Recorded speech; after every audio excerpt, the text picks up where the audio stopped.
Hello, hello, everybody, and happy Friday. Woo! Hooray! Quick note before we get started, we are missing our little goblin friend Dee Dee this evening, so she'll be back next week. I will mention this again later, but I'm going to mention it now. Next week, next Friday, we are not playing. Vola and Druge have some adventuring to do, and so we will not be having game. Bola and George have some adventuring to do that isn't this adventure. Yeah, not this adventure, unfortunately. So we will not be having a session next week. I will remind everybody again at the end of the show, but I'm just saying it now just so you know. Yeah, so let's go around and introduce the players who are here this evening. Let's start with all the way to the left, Miss Kelly. Hello, it is I, Kelly, aka Vola the Destroyer. I have just decided her name is. Did you just change the scene? Because it looks like there's nothing on Yeah, Twitch. it's showing the Really? adverts on the slide deck. That is odd because I have it switched. I'm not seeing anything on Twitch. Oh, now it's going. Is it- I guess we're now just it's maybe. going? Is it going now? Hi. Can you hear me now? I Can you turned hear it me off now? and then turned it back on, but I still don't see. Hold on. Let me refresh. I want to make sure it's showing correctly, otherwise we're doing intros for no reason. Exactly. Yeah. I mean, so I'm still seeing all the slides. Oh, Hey, look, we're on screen. Are we on screen There we now? go. It's stuck for me. Twitch is stuck for me. The it's starting soon is just starting right now. Now we're on, yeah. Man, that's Okay. a long delay. Yeah, that is a very long delay. Oh my goodness. well. Actually, let me hold on a second. I'm not seeing I may have to stop stream and then start it back on again. I mean, it's there. We're just a little delay. We're just, there's a 30-second, maybe minute-long delay. So, hi, everybody. Hi. So we just talked about this Howdy. delay on stream. Yeah, we did. All right, so now that we're good to go. Hello, everybody. Let's start with our character introductions. All the way to my left is Miss Kelly. It is I, Kelly, aka Vola the Destroyer, which I have just decided her name is. You can find me at cabro.com or cableprod on Twitter, and I am so happy to be here. So happy.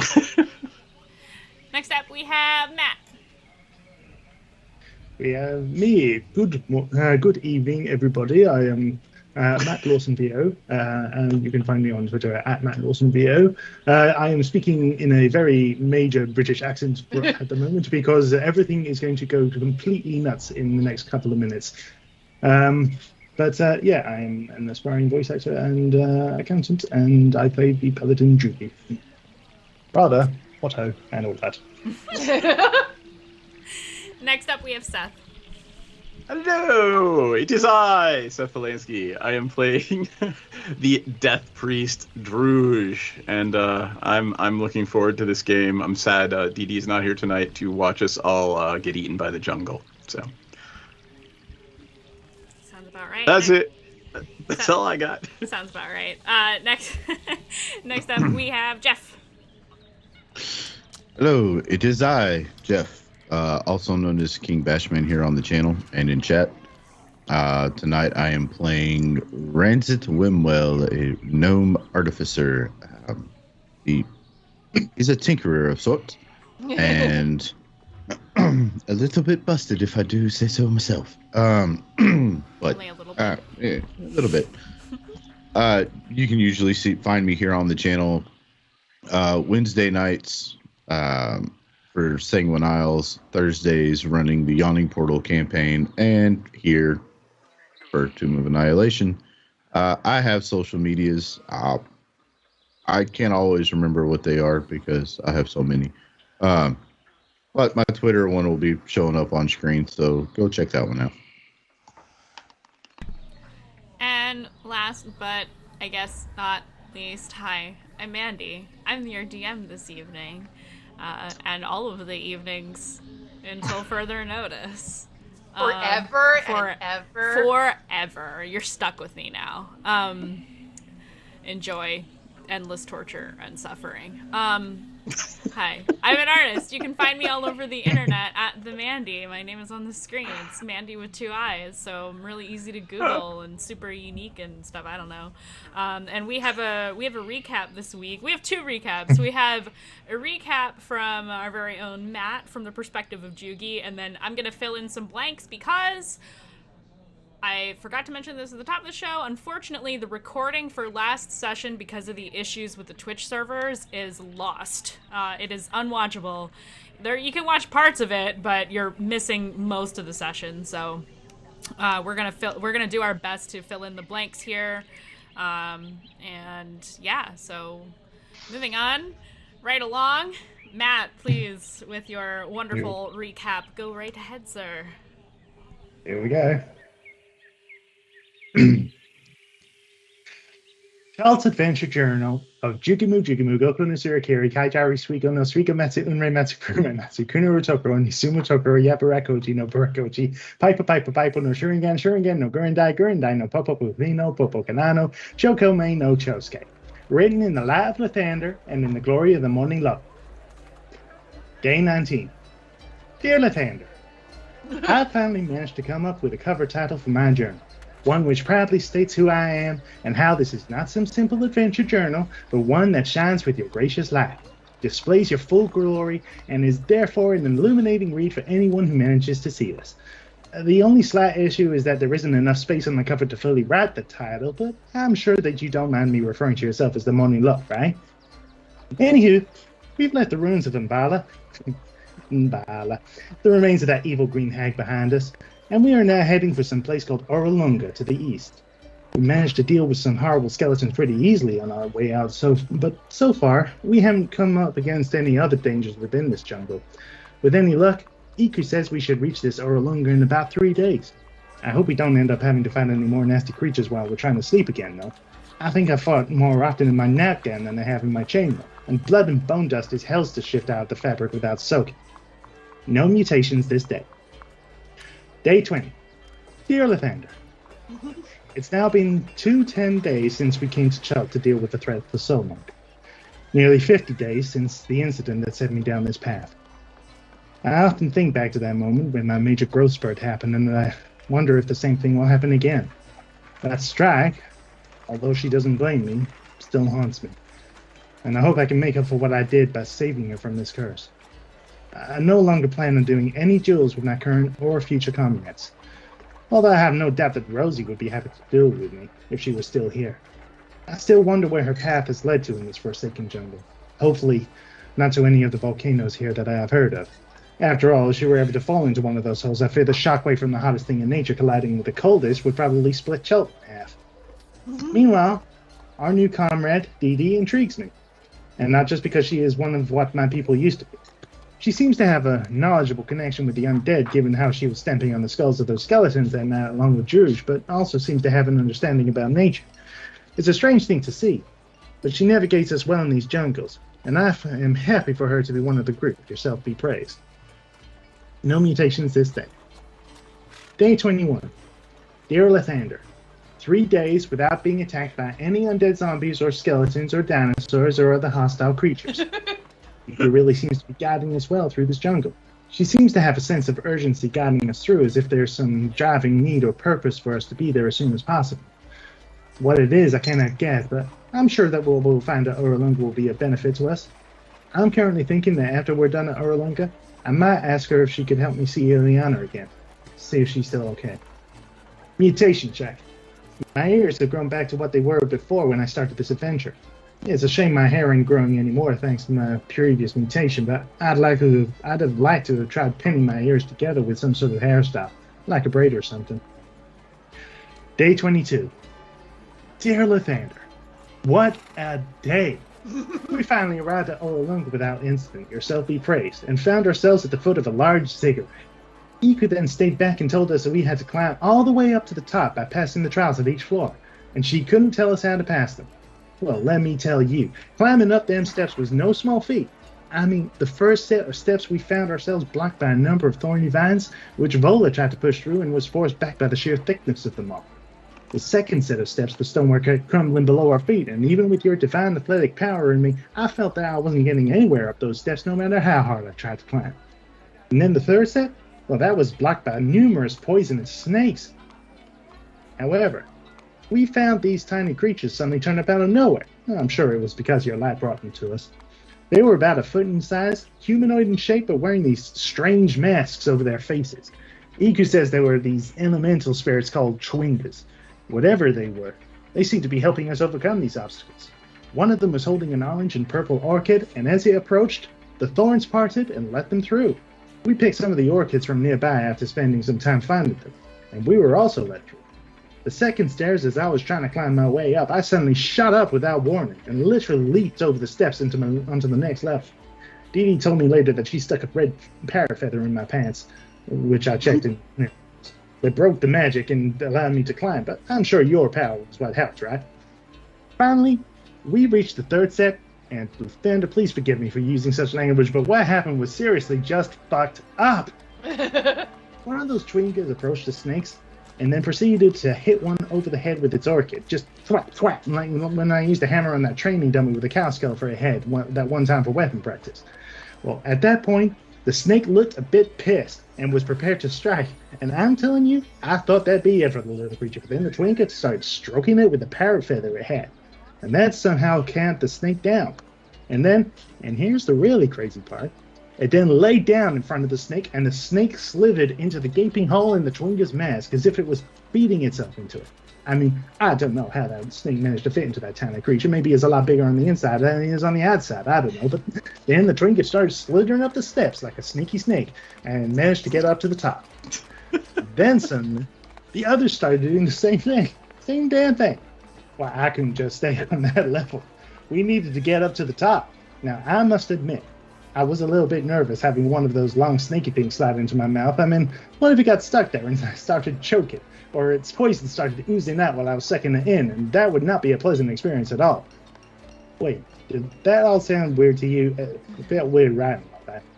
Yeah, I'm sure you're okay with that. So anyway, thankfully, I was able to maintain my composure while this snake slid into my mouth and into my belly, and then I just slid it all the way up there like a sneaky snake, and we finally reached the top. So, we reached the top and entered this simple brick shrine. And we find ourselves in a room with lots of incense and cushions and reed mats and blooming flowers and singing birds. We also found a huge snake in the room, but one with a human-like-looking head. Turns out, this was the Naga we were supposed to find, Saja and Baz. Here's the thing. We weren't the only visitors there. Completely unexpected, but lo and behold, we also find artist Simber there. You know, the guy I wrote about earlier who his daughter Zandala mentioned back at Port Nanzari? Well, he was there, and he was there with a small dinosaur-looking fellow with a big longsword strapped to his back called Dragonbait. Doesn't talk, but he has this strange method of communication where he emits smells whenever he has a particular emotion, like smelling of ham when he's nervous or like lemon when he's happy.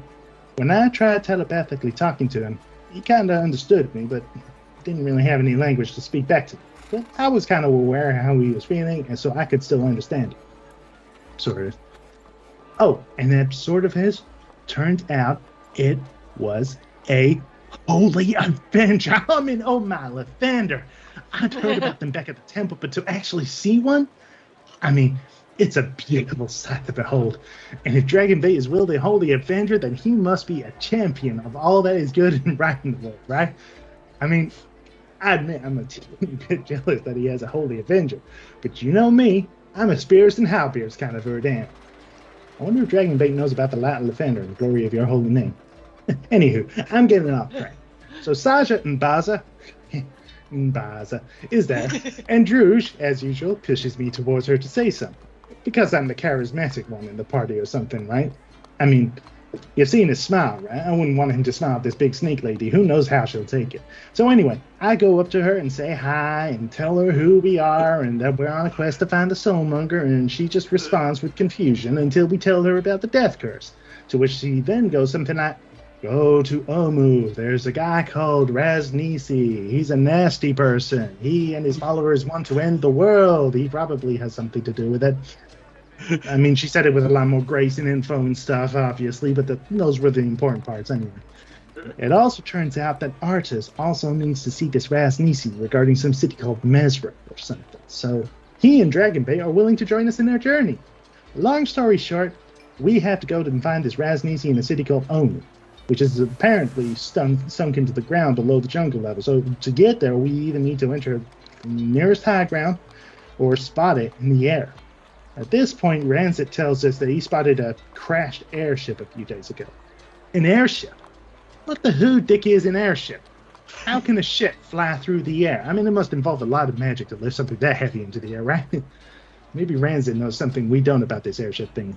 Although, to be honest, Rancid knows a lot we don't about the thing, so I honestly wouldn't be surprised. I'd ask him about it, but it seems he's talking to Iku at the moment, and I wouldn't want to disturb. So, after saying our goodbyes, we head out this shrine. So Iku kind of stays back a little bit. Maybe she was having a chat with Sasha or something. And as soon as we exit, it turns out it's dawn the next day. Don't worry, I made sure to immediately send my prayers to you as soon as we realized that. I'm sure you saw me, okay, right? But we climbed back down, the snakes were gone, the steps were solid, and there weren't any vines blocking our path anymore. And at the end was a lovely field of blue tulips that weren't there before. I wonder if those Chwingas grew them after we entered the shrine. They must be damn fine gardens. So anyway, that's our goal now. To locate Omu, head in there somehow for my pie, find this Rasnisi fellow, and give him a good old-fashioned smack up the ass Nathaniel style. Oh, and find what he has to do with the Southern like a death curse thing and all that. You know, I'm sure that now that traveling with us, Artis and Dragonbait will help us achieve this victory in the most glorious fashion. I'm so excited, I feel we could run through the jungle to get to Omu. I certainly feel I could move faster than before now. Must be that intense workout up those ziggurat steps or something. Funny thing, though. Is it just me? Or is it getting a little colder in this jungle? No mutations this day.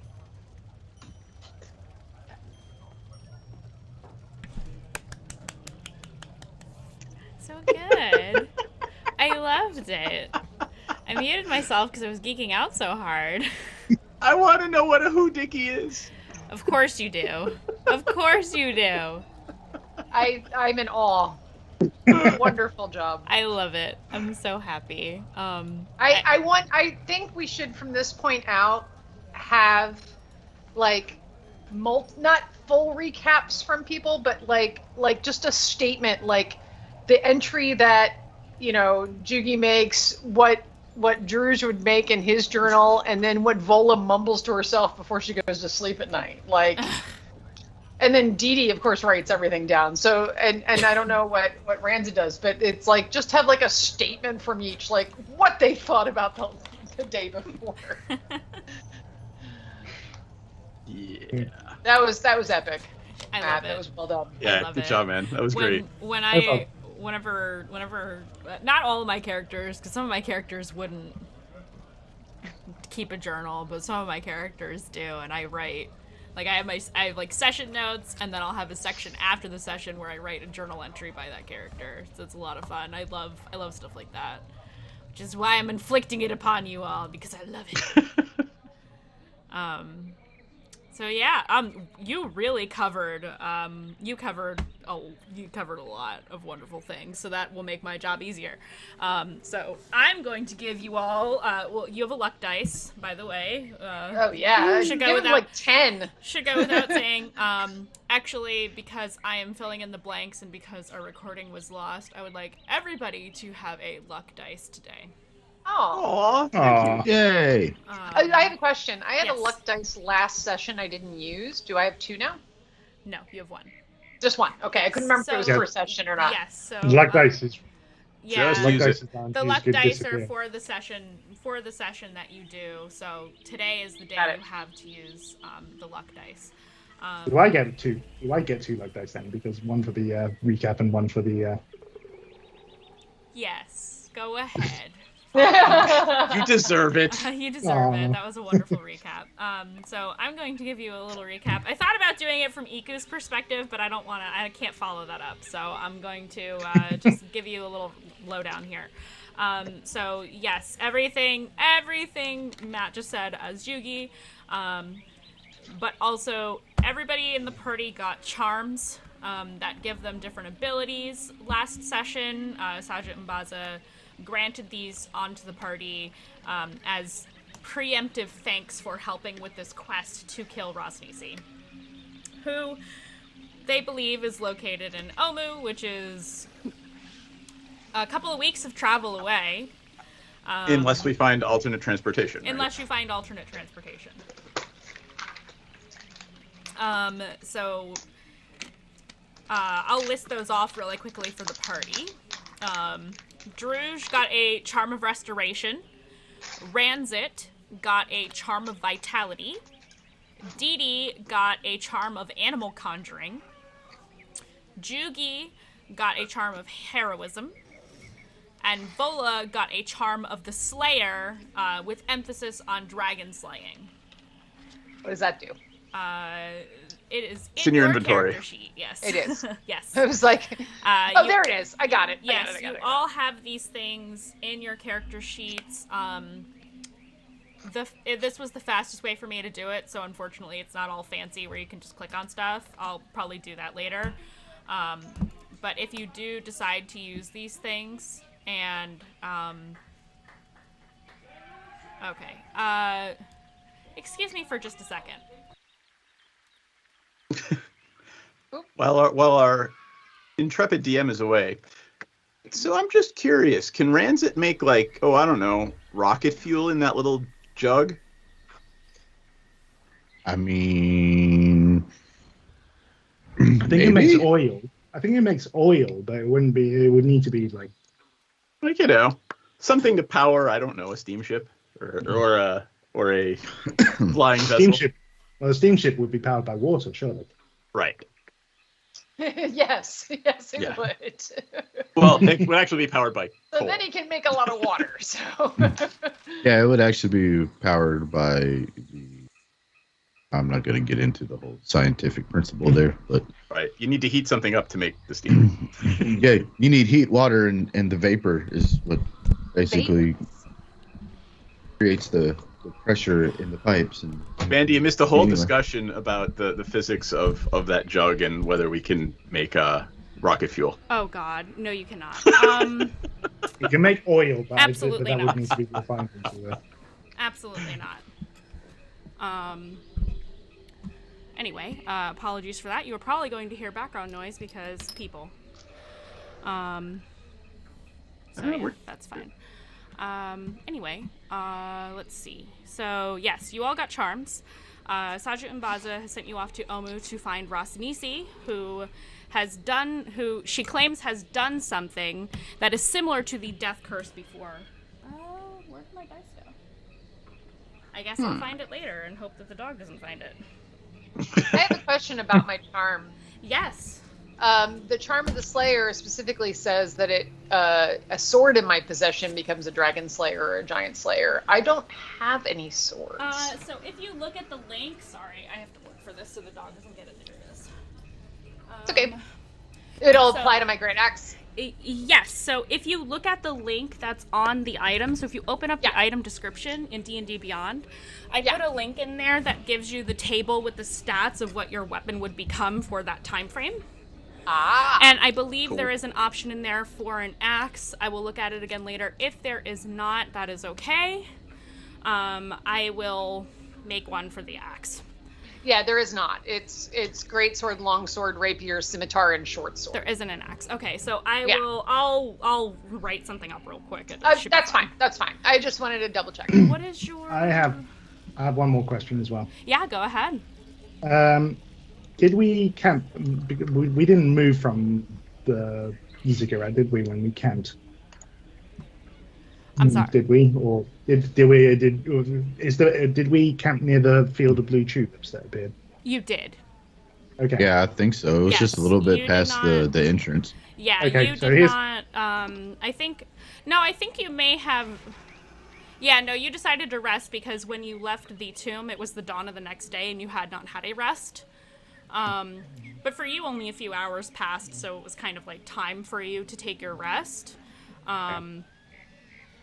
So it is. Yeah. So you rested next to the temple, is what my impression was. So here's my next question. Sure. Barry, who was waiting Barry! patiently for us down at the bottom of the ziggurat, would he be munching on those blue tulips? That's up to you. I love If thinking you- about Barry munching on blue tulips. I just don't want to think about blue dinosaur poop. Oh. I mean, did you have to take it there? Yes. Yes, he did. He's a celestial Do you being. not know How do you him? know? I was gonna He's a say. celestial being. He might not Actually, poop. you know what? To that point, he's a celestial You know. being. He doesn't have to eat. But he might Might still. not poop. He doesn't poop. I'm sorry for starting this conversation. It's my fault. Yeah, Maybe. see what you did. Yeah, actually. So that's fine. So if you want Barry to eat flowers, go right ahead. It has no impact on the storyline, in my opinion. Wasn't intending on it, but that was just for comedy value. Yeah. Anyway, So, anyway. Any other questions before we get started? Did I miss anything? I don't think I missed anything. You know what that reminds me of? Okay, is anyone old enough to remember Land of the Lost, the original? Of course, the Sleestat. Do you remember the baby dinosaur eating a strawberry? Do you remember that? No, because you're I older. don't know if that's a thing. I that don't think can- I've seen. I mean, Land of the Lost. Wasn't that like in the 2000s? No, Land of the Like- Lost, like the original was in the 70s. Oh, I did not. I never saw the TV show. I know there's a movie. No, Your this parents is, probably I never saw it. watched it. Well, but, I mean, I there's a don't know. I watched a 2009 lot of film. 1974. We're I getting just way looked off up. topic. We're getting Sorry. way off Yes. topic here, but I Sorry. watch a lot of old TV shows, and I'm just gonna leave it at that. So that one is just one I have not seen. So yeah. Okay, then let's get started. If there's no other questions, because I think I covered everything from last session. Oh, right. There's no recording. Those of you at home who were unable to watch because of Twitch server issues, which was something everybody was having to deal with. The party is, well, Daruge and Ranzit are aware that Iku is not who she appears to be. And they each Right. had separate private conversations with Iku away from the rest of the party about it. The party does not know what Iku is.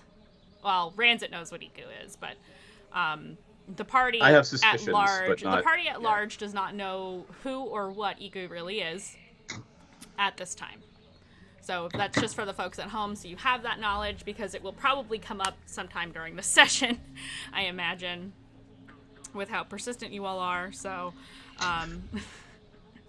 let's get started. Okay, so you have had your long rest. You have all leveled up. The party is now level 7. We took care of that in the interim time between last session and today. So yeah, it's been a while. It's been a while. Been a while. Oh God.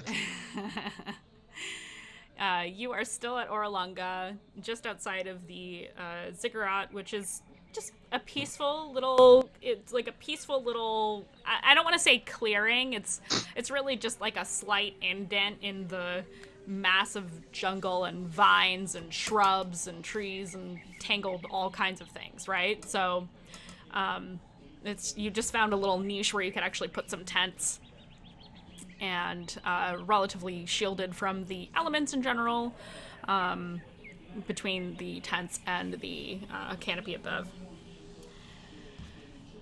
When you are done with your rest, we're gonna say you guys kind of take a day to readjust, because you had like a weird time skip when you went to visit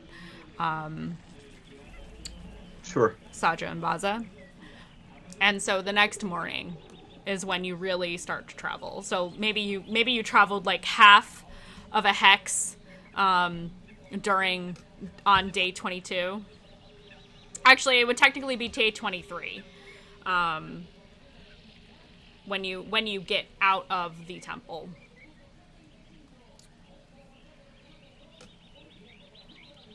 Oh, chat is delayed. I forgot. I was like, what are they talking about?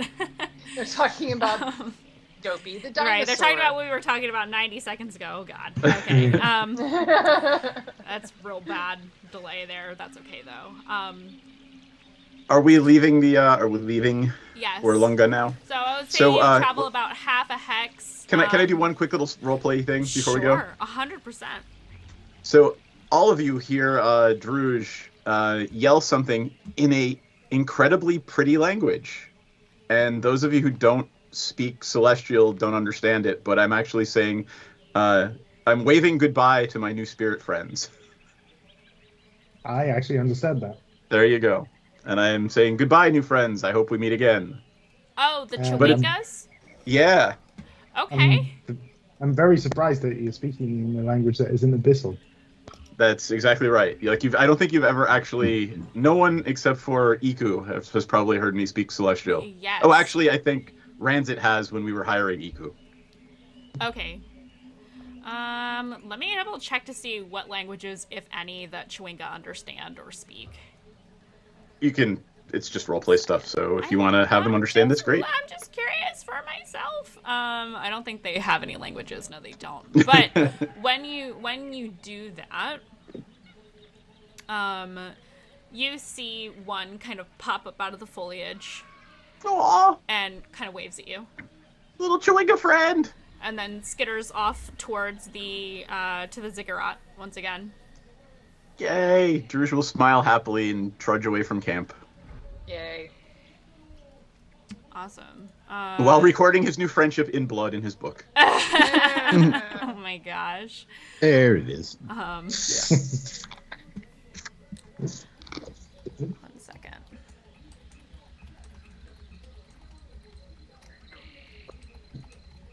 You look confused, Mandii.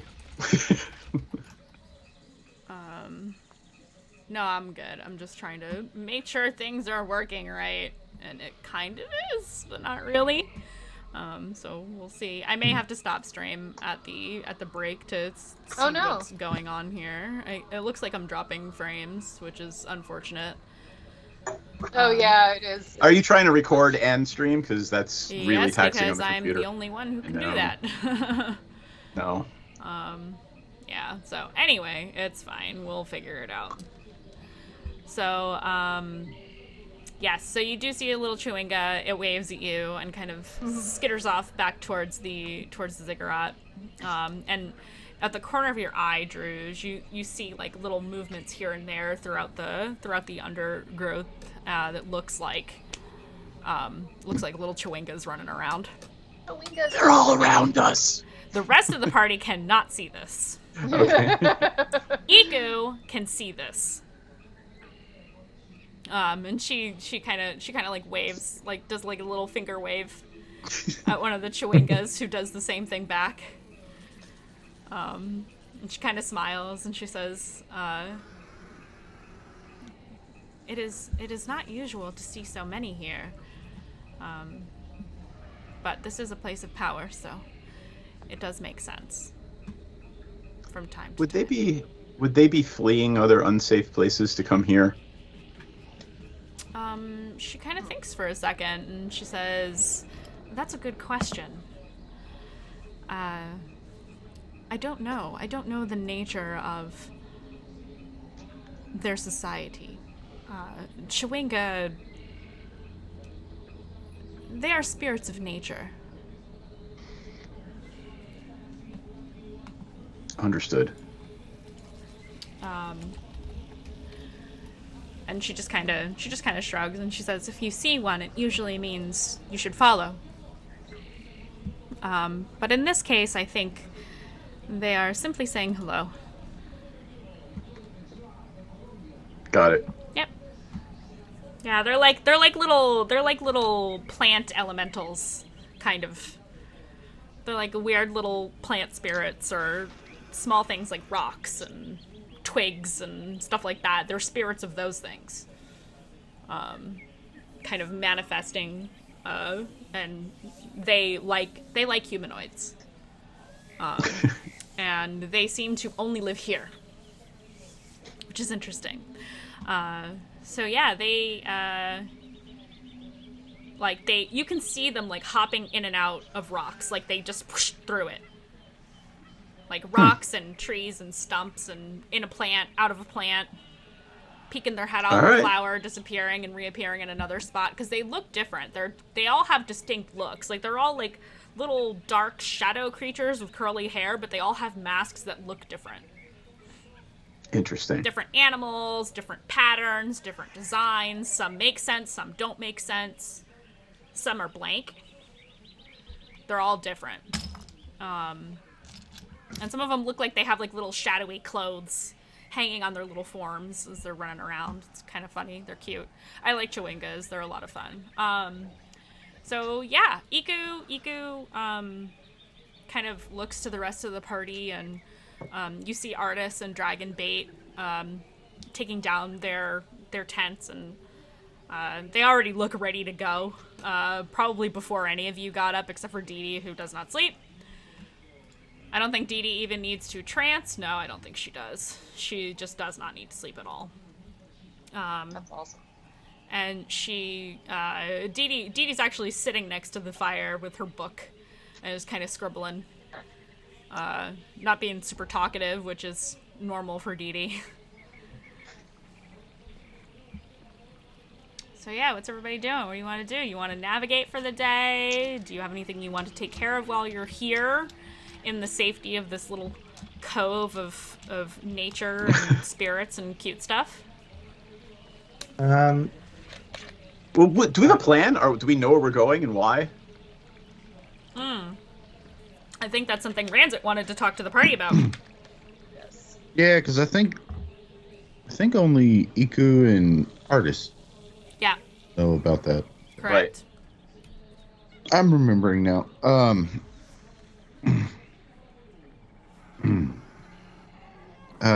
Yeah, I would pretty much try to gather the rest of the party around, I guess. At least the ones that I care about. What is that supposed to mean? Everybody except for Dee Dee is what he's saying. Oh. Yeah. You have, I will say, without even needing an insight check, you have seen time and again, Ranzit seems to have an extreme prejudice towards goblins. And seems to barely tolerate the fact that there is a goblin in the party now. But has explicitly said nothing to anyone in the party about it. But you can tell by his attitude, it's either a goblin thing, I think mainly because he refers to Dee Dee as the goblin rather than her name. Racist. Yeah, he does not like Dee Dee. I can't imagine why.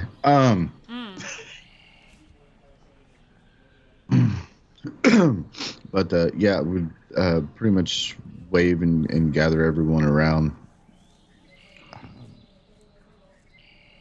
When everybody gathers. I've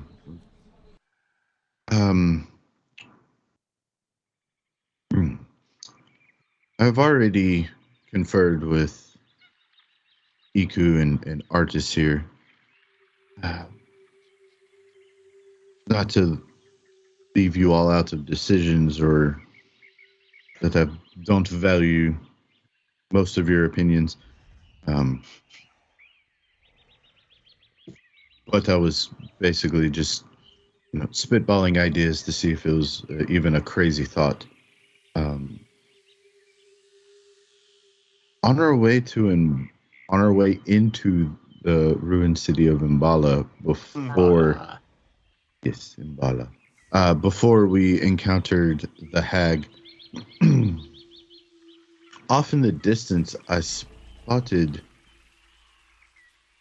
what appeared to be a crashed airship.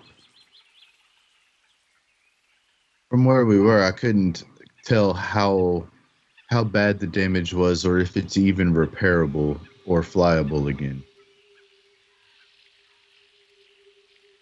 I would dearly love to fly in an airship. Airships are a myth. I don't know what you're talking about. Ranzit. can you just, man, explain to me what the doohickey is an airship? It's a myth. He's saying things.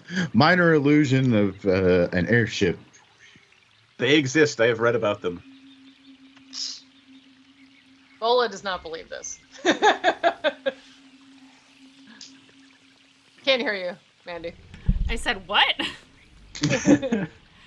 I mean, I guess it's fair to say that airships are not a common thing.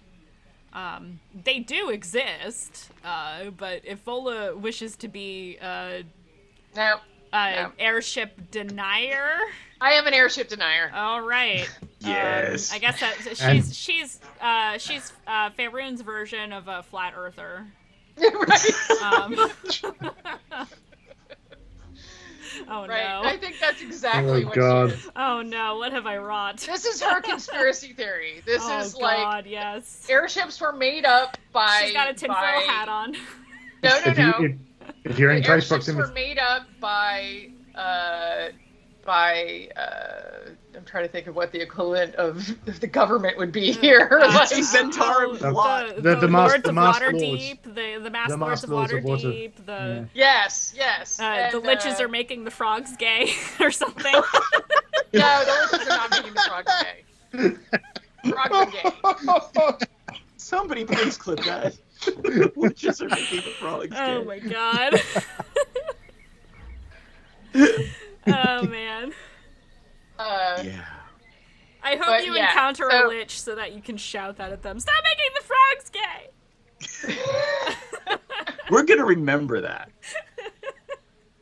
I hope we I- don't encounter a lich. I think Yeah. I Inflict- like the idea of in all seriousness, like, Vola was like, "What's a firearm?" Like, she was like, why would she think that airships were a thing? Like, she's never seen one. yeah. She's only ran into random people who say they've seen them. She's, she thinks it's a myth. Like, she thinks it's a total conspiracy theory. Yeah. if you take a that's potion fair. of restoration, you become magnetic. That's it. They inject you with something when you get revivified. Oh my god, the airships are the things leaving the chemtrails. Oh no! You detect the ley lines. Magic. Oh no, magic chemtrails. That's hysterical. All right. Oh, whoa. All right. Okay. All right, moving on. Anyway, moving moving right along. So yeah. So Vola is whatever to this news. Anyway, go ahead. As I was saying, I don't know if it's repairable or not. It could be a lost cause, but there's a chance that we could make it fly again, and that if that is the case, no matter how small of a chance it could be, it could be worth the time heading back to look into it.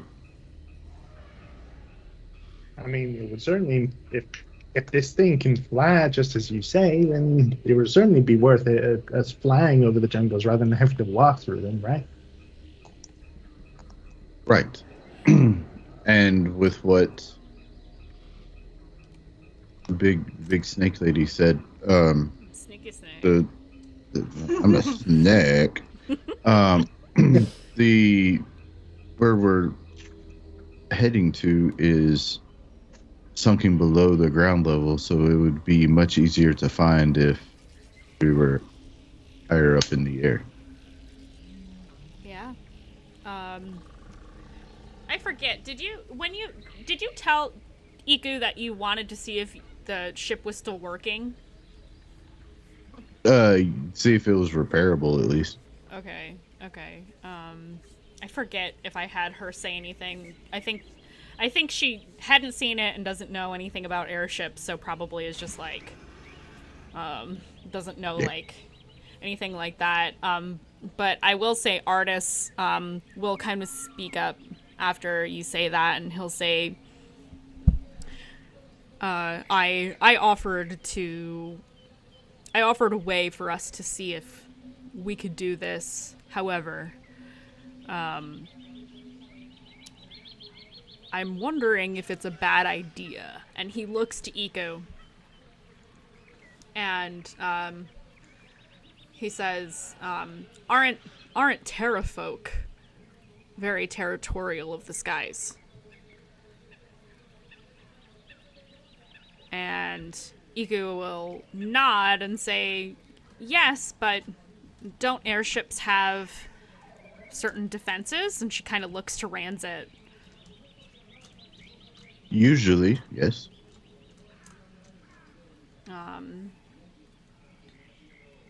And Artis says, well,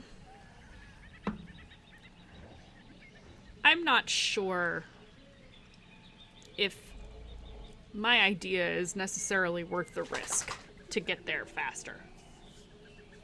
I will go there with you, and do what I can to make this journey as quick as possible. However, the spell I was thinking of using may not be a smart idea. And all of you smell ham. This dragon base just kind of looking at everybody, watching for their reactions to what Artis is saying to see if anybody gets upset, and seemingly hoping that nobody gets upset about that. You mean you know a way to transfer us from one point of this place to another? Well, and he kind of holds up a hand. He holds up his fist, and you can see on, I guess, like, his pointer finger or something, a golden band that appears to be, it has, like, really intricate designs in it, and you realize that it's not designs of platinum or etchings or anything like that. It's frost. And he says, this band, the Ring of Winter, allows for many things. One of which would include having a friend of sorts that can fly. And that actually leads me to a good question, because I think it's only challenge rating 2. Yes. And he basically describes to you... Let me see. I think there's like a giant hawk or something at CR2 that would work. Giant eagle? Yeah, I think it's... like an eagle. I think it is. I think it is Giant Eagle. Why didn't they just take him right to Mount Doom? Sorry, anyway. But... I yes, think because there's their a giant defenses were probably a lot more owl, powerful. there's a giant vulture. Yeah, I think it's giant vulture. I think that's what I was thinking of. So basically what he says is he describes that the Ring of Winter can create an ice version of a large bird that then somebody or a couple of somebodies could ride.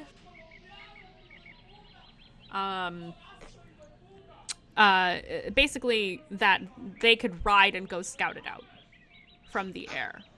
But now he is saying that instead of doing that, he says that it may not be a good idea because of terrafolk. Which Iku explains to the party, excuse me a second,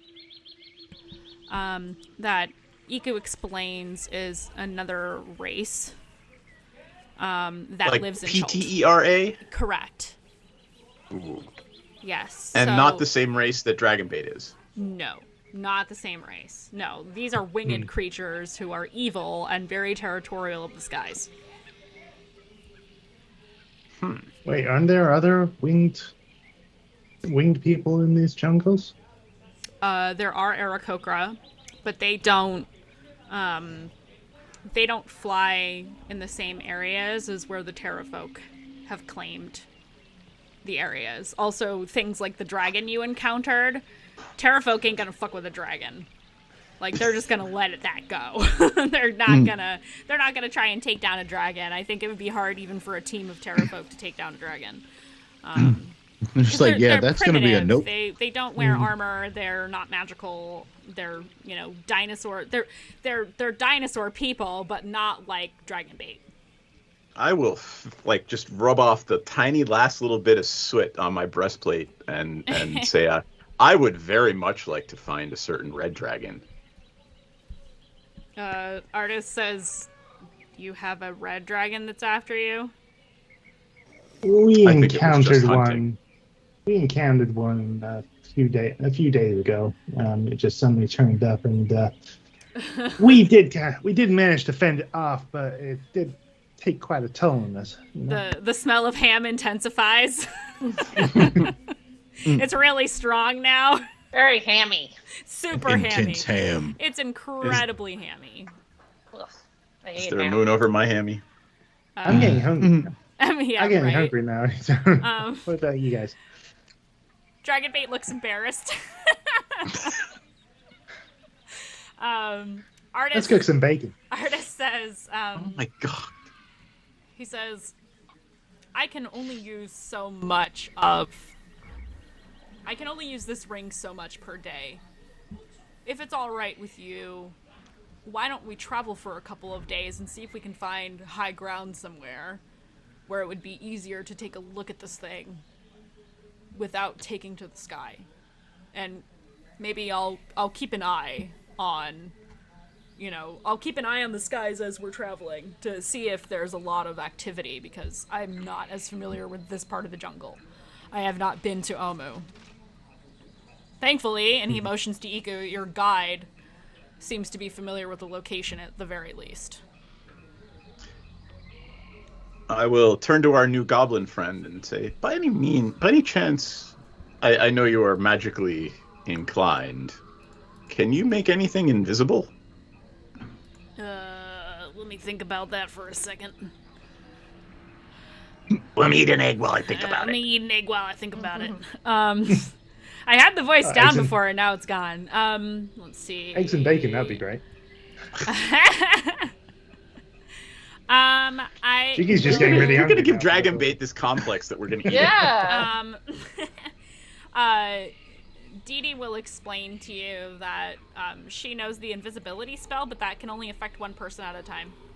And it has to be someone, she has to touch that person, and it's only her. And I don't think there's higher levels. Actually, you know what? Well, she casts it at the highest you level can, that you yeah, can do. so it's level. So you can target. So she can actually target. Let's see, at third or higher. So she's got level 4 spells. So she that automatically means- casts at level 4. So She that goes- means she- 3 she- people can be invisible, right? Yeah, 3. Yeah. Or I don't know, an ice bird and 2 people or something. Iceberg. I believe. I don't know that the ice creature counts as a creature. I think it's a construct. Got it. So the ice bird would not count. Mm. If I am remembering correctly, which I believe I am. Then my suggestion probably would not work because, well, an ice bird would probably draw just as much attention as an ice bird with 2 people riding it. Yes. I would say that for sure. But I mean, you said there's something about this airship properly having defenses. I mean, if we could get that thing working, then we would at least have a way to deal with the Terrafolk in the air, right? I mean, we'd have all these defenses, plus, we have a number of our own ranged abilities. We could probably fend them off somehow.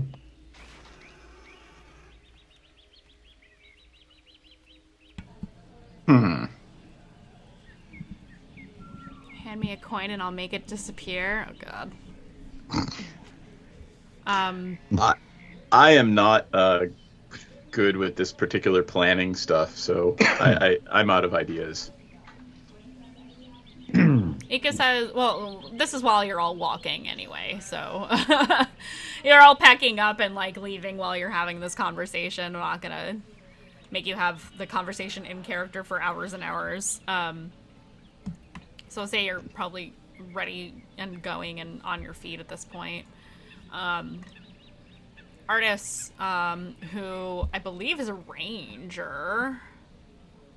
I believe he is a ranger. Regardless, he seems pretty familiar with traveling in areas like this and moves pretty confidently, I would say. And I think he has the highest survival, actually, without Dee Dee here. Let me double check. Yeah, he does. So Artis will serve for today as navigator, because it's easier for me to play Artis than it is for me to play Dee Dee, so there we go. Oh, that's good. Okay, cool. So he leads the party. You actually make really, really good time, and you manage to travel a day's worth of movement. I'm gonna say he's taking you towards where the shipwreck is, but he's keeping close to the mountains. Actually, double check your location. Which mountains? Map. Oh, you just reloaded it, didn't you? Reloaded what? Oh yeah, no. My map is different from yours. Ah, gotcha. Okay, so yeah, we'll say I'm gonna say he is going to try to take you all closer to the mountains to see if there's a and he'll tell the party this, to see if there's a way to like get higher ground and like see over better to where that is, because other than the mountains there's not a lot of stuff that's really high up other than what's at Mbala. Is he taking us northwest? He is taking you no, he is taking you southeast. Got it. Okay. Just you reloaded the map, so I don't have it anymore. Right, I know. He's taking you in the right direction. You have a very high level character navigating for the party right this moment. You feel really good about your chances of not being lost right now. I'm okay with Artis Simber navigating for us. Yeah. Well, he will for today. Next session we're gonna go back to having DD be the navigator. It's just to make my life easier, so I have to switch between 4 different character sheets all day. Dragonbait's just there to look cute. And smell cute. Like ham.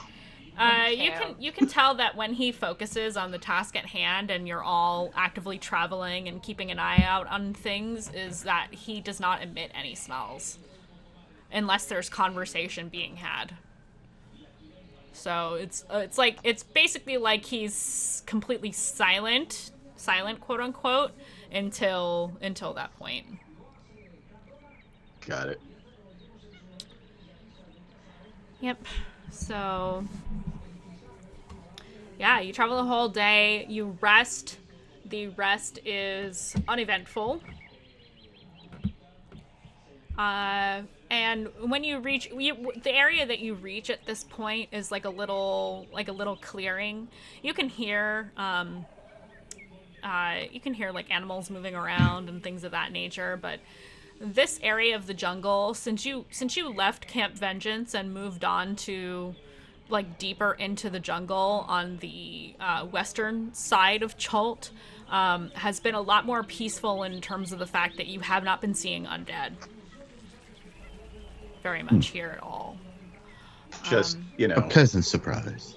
Just big monkey gorilla things that try to rip us apart. Yay! Or dinosaurs. Well, yeah, it's fine. So does anybody have anything they want to take care of this first evening? Otherwise, we'll move on to the next day so I can get to the fun stuff. I will say my abyssal prayers at night. And are we keeping watch, or do you just want to For this night, no. I'm not going to make you do Got it it. for this night, no. Gnome tinkering and go to bed. No Okay. tinkering. Okay. Anybody else? I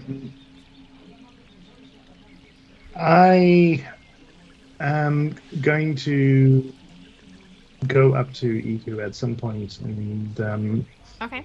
ask her, hey Iku, now that we're away from all of London, I was just wondering, it's been some time now since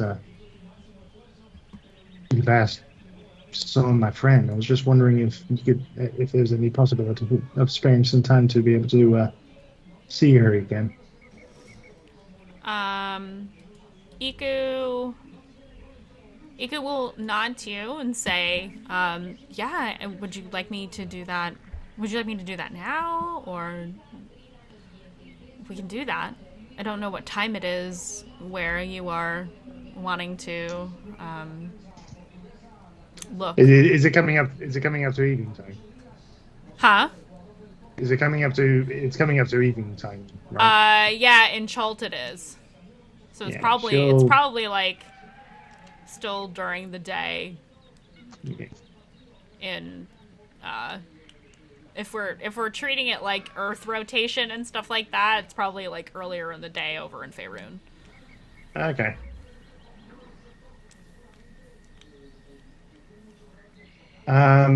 Okay. Yeah, I think we can do that now then. Okay. Cool. So she will set up. I'll just assume that you guys are on watch together. Yeah. Watch. Not that I'm making you roll for things, but still doing your rotation and things like that. And she will set up the. I was not prepared for this. She will set up the scrying spell. I mean, if you want to just do a brief thing, that's fine. Yeah, We've got a lot. you check on her, and she is she still looks rougher than she did the last time you checked. Mm. Her passing was right after the death curse was discovered.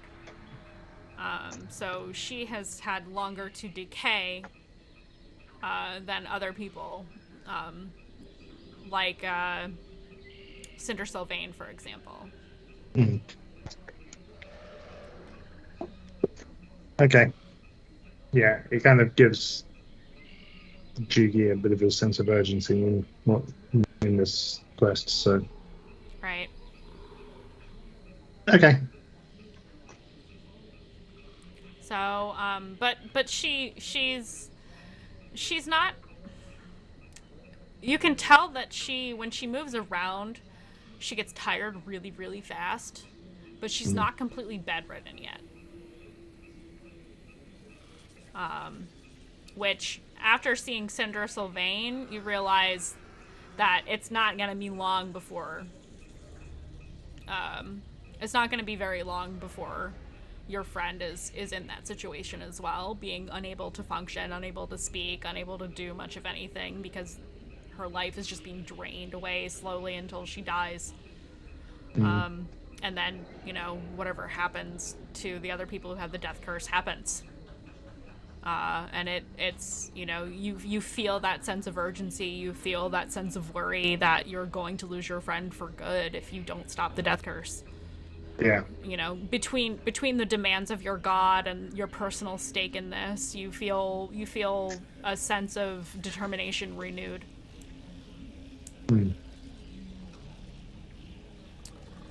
Okay.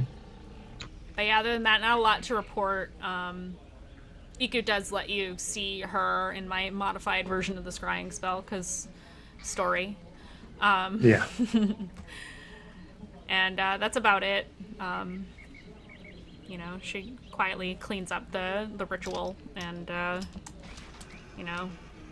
kind of mumbles to herself a little bit as she fixes things and, gets ready for the evening. Okay. I thank you for letting me see her again. And so. Of course.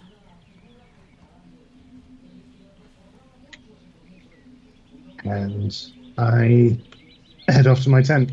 Okay. So the next day comes around, and what am I seeing in chat? Hold on a second. Are we still in jungle? Yes. And we're not like coming up out of it into a plateau or anything? No, you are in the thick of the jungle. And you're in the part of the map that you can't really see anyway, so it's kind of pointless for me to show you the map. Sorry. Yeah. I'll just tell you, like, Ika will tell you when you're getting close to things or when you reach certain landmarks that she'll be able to describe to you. Other than that, in between, everything is just uncharted, fucking brutal jungle. There's really not a lot of need for a map right now. For you guys, anyway. Because you have officially entered the part of the map that is not drawn out for you guys. So yeah, I'm gonna do navigation for artists once again, and then I will. Oh God, let's not do that.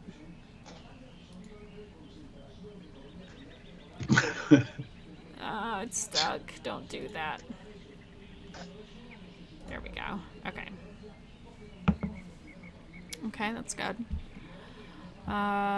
And let's do D100 roll. My favorite. Oh God. Oh boy.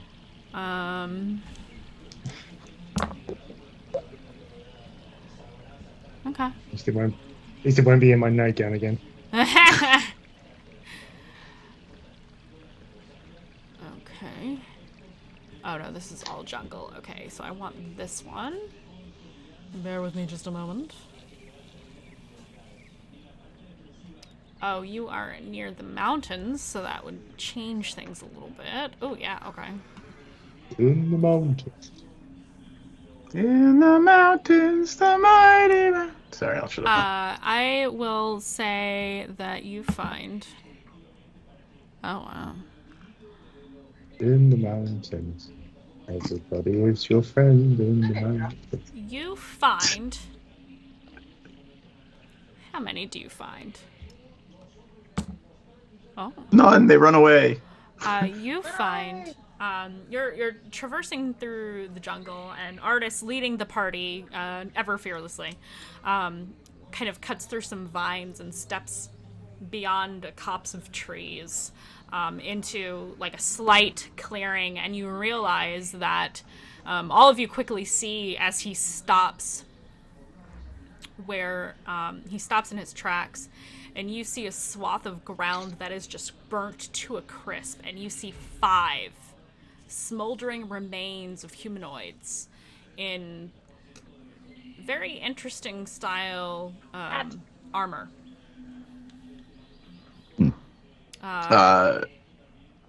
Sorry, go ahead. Go ahead.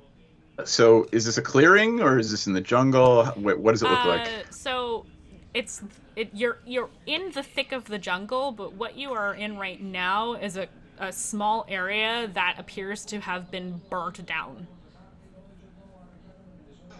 And it looks vaguely cone-like in shape of just the char of the earth and the char of the bodies that are still smoking. And you can smell the burnt flesh.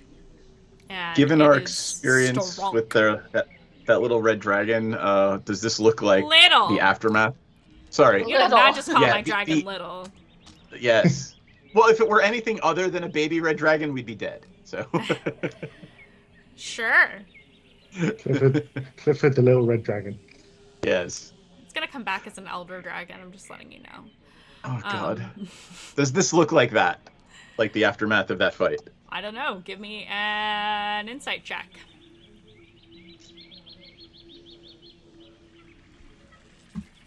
That'd be a 25. Okay. Yes. Absolutely. Yes. This was definitely a dragon or something like it that can breathe fire and burn the shit out of 5 I will very relate that to the party. Individuals. Iku will walk over to the corpses while this is happening with Artis. And she says, "Oh, that's bad. These are the Flaming Fist. What are the Flaming Fist? They are a mercenary company. They sound like, yeah. They're, Sound like weren't they? mercenaries.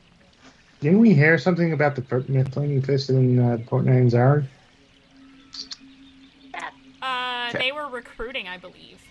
Hmm. They were recruiting people, and I think they also offer guides through. Yes, so whatever your character's done already, Iku will basically say, they come from where you guys come from. She probably, pronounces it funny because of her accent. And she says the Flaming Fist is a mercenary. They're a mercenary company, and yes, you are familiar with them in that Kapalue was working out of Fort Balorian, which is a fort that is held by the Flaming Fist. And one of the captains of the Flaming Fist in Chult is the one who was feeding information to the pirates that you were hunting with Camilla.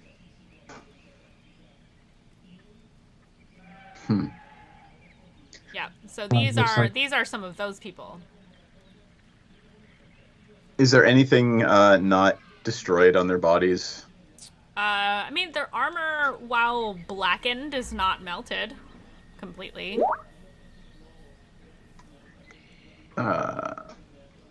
Does Dee Dee have that whole I can look at for magical stuff? What do you mean by that?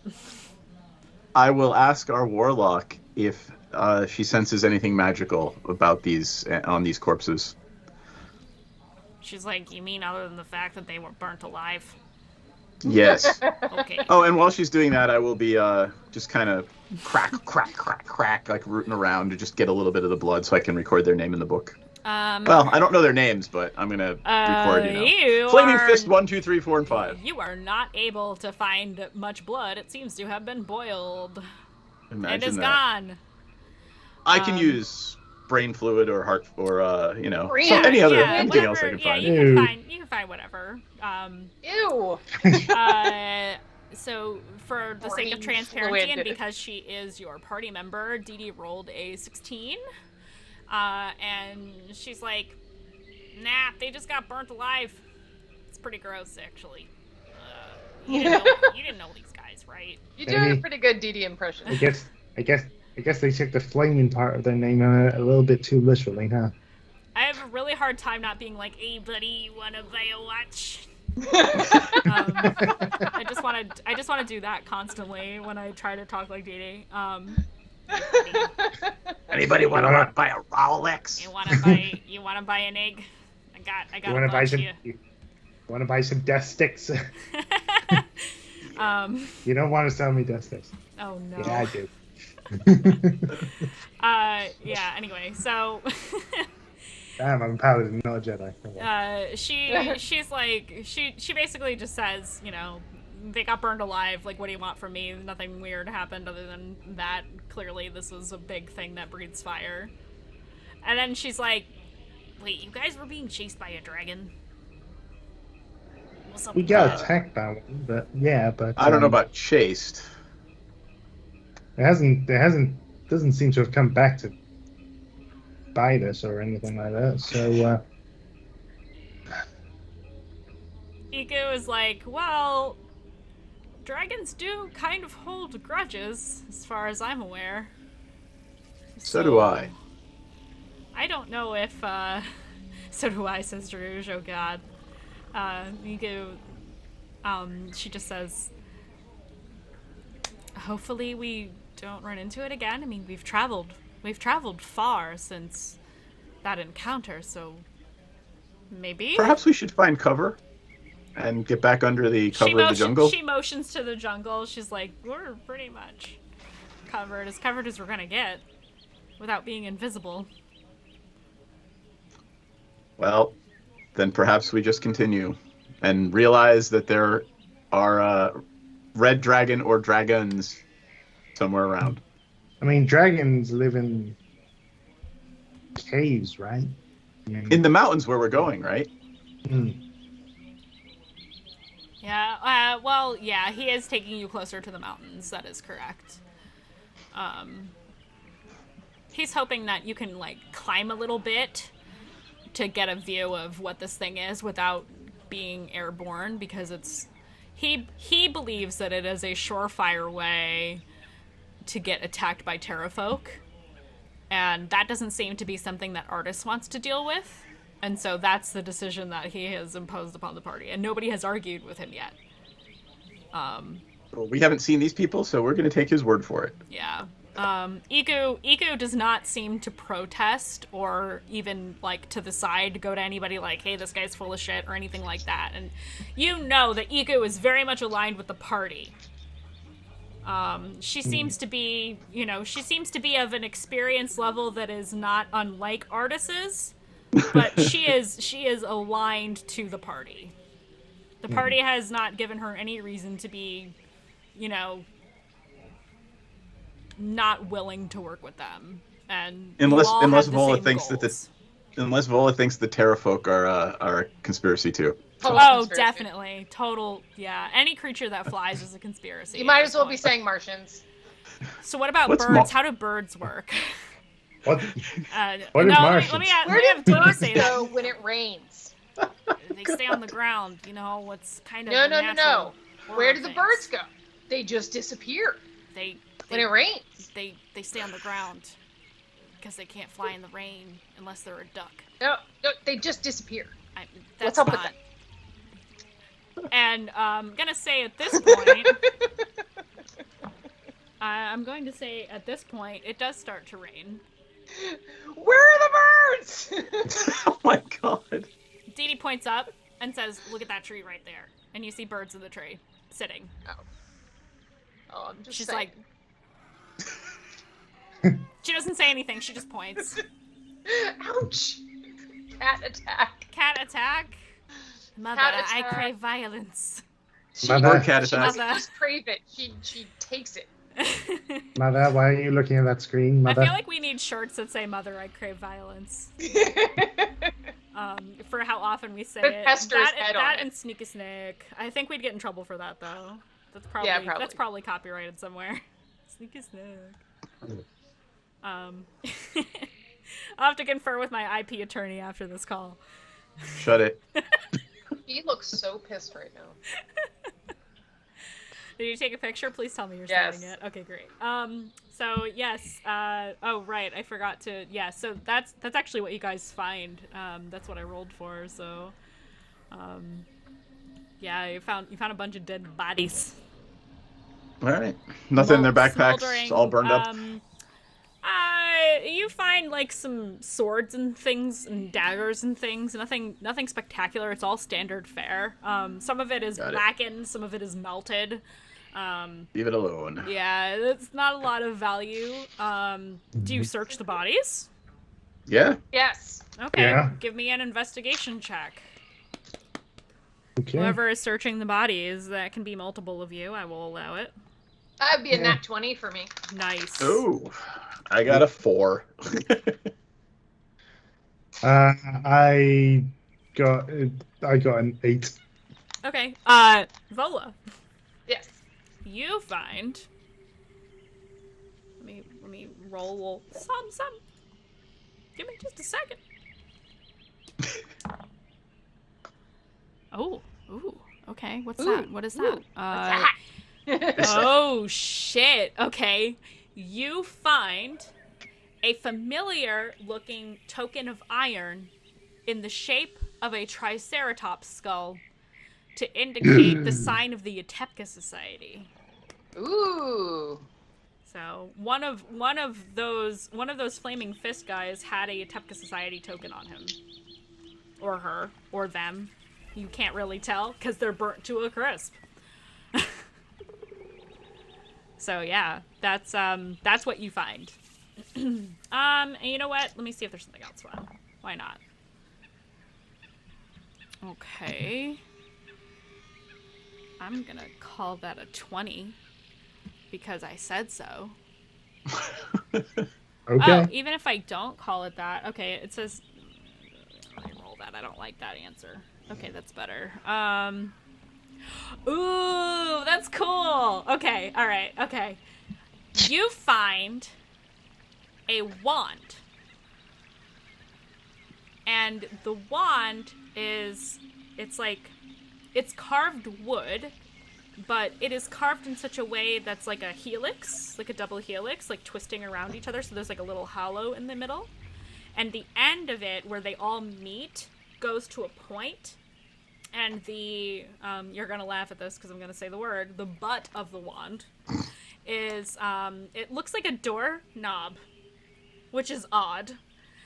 It's on one of the bodies that appears to have maybe shreds of like robes rather than armor. There's no armor on this individual, at least not metal that you can see. Perhaps this flaming fist was a spellcaster of sorts. You spent enough time around spellcasters. I'm not going to make you roll to check for that. But yeah, you find a interesting looking wand.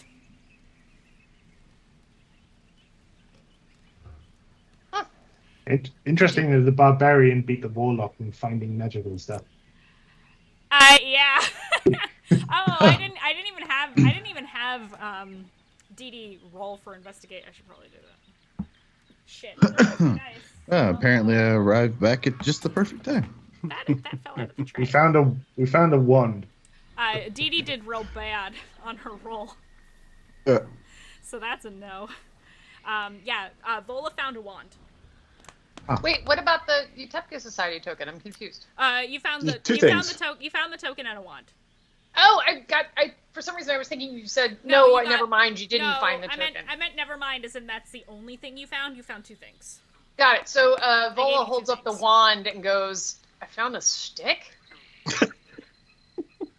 That's, do you poke things with this? Because that's what do you do with this? I don't understand. Hold on. That looks pretty cool. That's a fancy stick. It might be more than just a fancy stick. Yeah, it's very clearly a wand. I walk forward and I cast Identify on it. Stick. Thank you. Finally, I was waiting for you to come back so that this would happen. Yeah, I can't do anything with it. It's a fancy stick. So you take the time to cast your Identify spell, which is like 10 minutes. Everybody pauses. It's a minute for me because it's a minute. Actual spell. Right. I'm not doing it ritually. Gotcha. Okay, so yes, you find this is a wand of secrets. Ooh. This wand. Tell me what you know. This wand has 3 charges. I'll add this to your character sheet, Kelly. I see it. I'm looking at it right now. I'll add it. Oh yeah, feel free to add that to your sheet. While holding it, you can use an action to expend one of its charges. So you get 3. Yeah. And if a secret door or trap is within 30 feet of you, the wand pulses and points to the one nearest to you. The wand regains 1d3 expended charges daily at dawn. Nice. Naughty secrets. And Vola, now knowing what it is and what it does, says, I got a fancy stick. Yeah, I mean, you can use it. You do not have to be a spellcaster. Magic person. That's amazing. That's great. Yeah. Neat. Well, there's going to multiclass. Oh my god. Barbarian wizard. They cast fist. They cast fist. I cast Muscle fist. wizard cast fist. Yeah, exactly. I mean, Funny you should say, your flaming barbarian path could always change if you wanted to. No, I know. You could be the wild. You could be the wild magic barbarian. That would be hilarious. That would explain. I'm actually thinking about doing that for Rusty for Ravenloft. Hell yeah! Oh, funny. Ooh, that'd be cool. That'd be interesting. Yeah, just for shits and giggles. Find a door that it fits in. Mandii did say it has a doorknob, but yes, maybe you never know. Could be a key. You'll have to find out. You'll have to use the wand and find out why the doorknob is on the end of it. On the butt of it? On my fancy stick of secrets. You touch the butt. Now I want to watch Finding Nemo. I love that movie so much. You guys I wonder if you can unscrew the knob on it and it has some batteries inside or something. It's a flashlight. Strange Bash your video cylindrical still off. come out of the end of this Oh, thing, and you just don't let me understand what fix. they do. Batteries. Yeah, you're a disembodied head there for a while. They say AA. Double A. Anyway, so yes, you find these things, and as the party move on, what are you guys doing? I'm just picturing Vola at some point, like, shaking it because it's out of charges, like she would with something with the double A battery. Oh no. Smacking it like you do the remote. What are batteries? Yeah. I mean, maybe batteries are a thing. Batteries are a conspiracy theory. I have no idea what you're talking about. Okay. Oh my god, Vola's a conspiracy theorist. What have we done? Oh man. my god. Oh, No, I'm my sorry. God. Oh my Lathander. There you go. That's it. Oh, Asher, Lathander, you're just a no. disembodied head now, and like you're I'm working on it. okay. He's fixing it. He's doing it. He's doing the thing.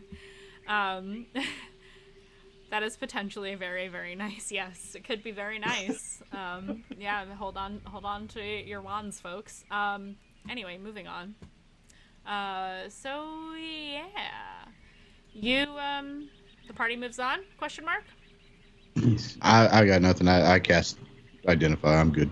Okay, cool. So you guys move on, and the rest of your day is. Let's see if it's uneventful or not. Shiny ice.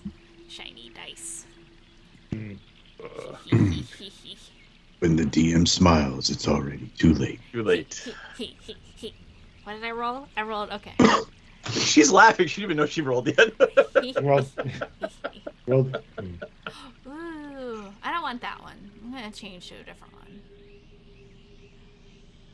Can I choose a different dice the next time I get a roll I don't like? No. It's just that if I roll the same thing twice, like, I'm not gonna. That's stupid. Gotcha. It does kind of fuck me up though a little bit. Oh, okay, this is good. This is good story shit. Okay, cool. So you are traveling throughout the day, and as the day wears on, you're starting to think of where you might stop for camp. You're scoping things out. You can tell that while Artis is guiding the party, he's keeping an eye to the skies. But I would like everybody to roll a perception check, please.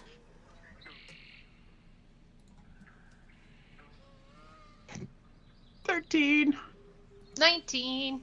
22. 12. Okay. Let me roll for Artis and Dragonbait. Oh, sorry. Dirty 20. There you go. Dragonbait did pretty good. Dragonbait got a 21. Artis got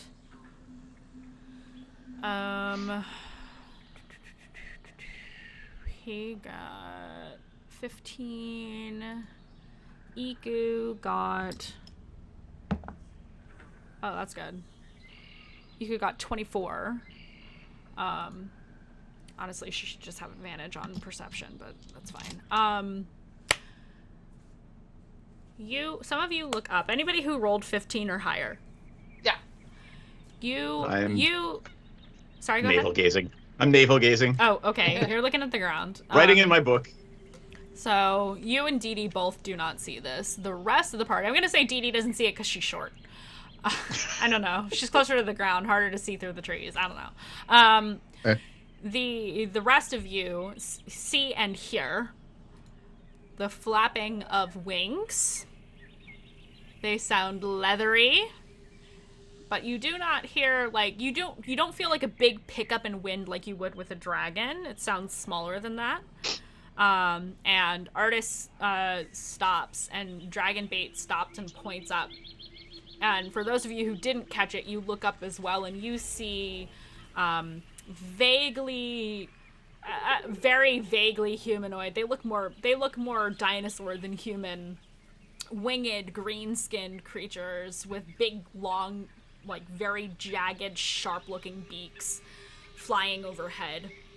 And as you all pause, they seem to continue to fly by, but let me see if they see you. Let's find out.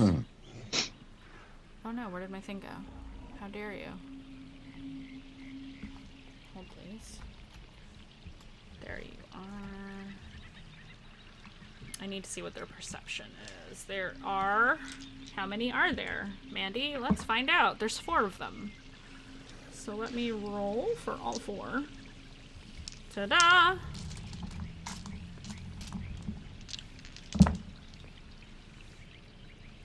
Okay, that's a no. That's a no. This is a... yes. And... another yes.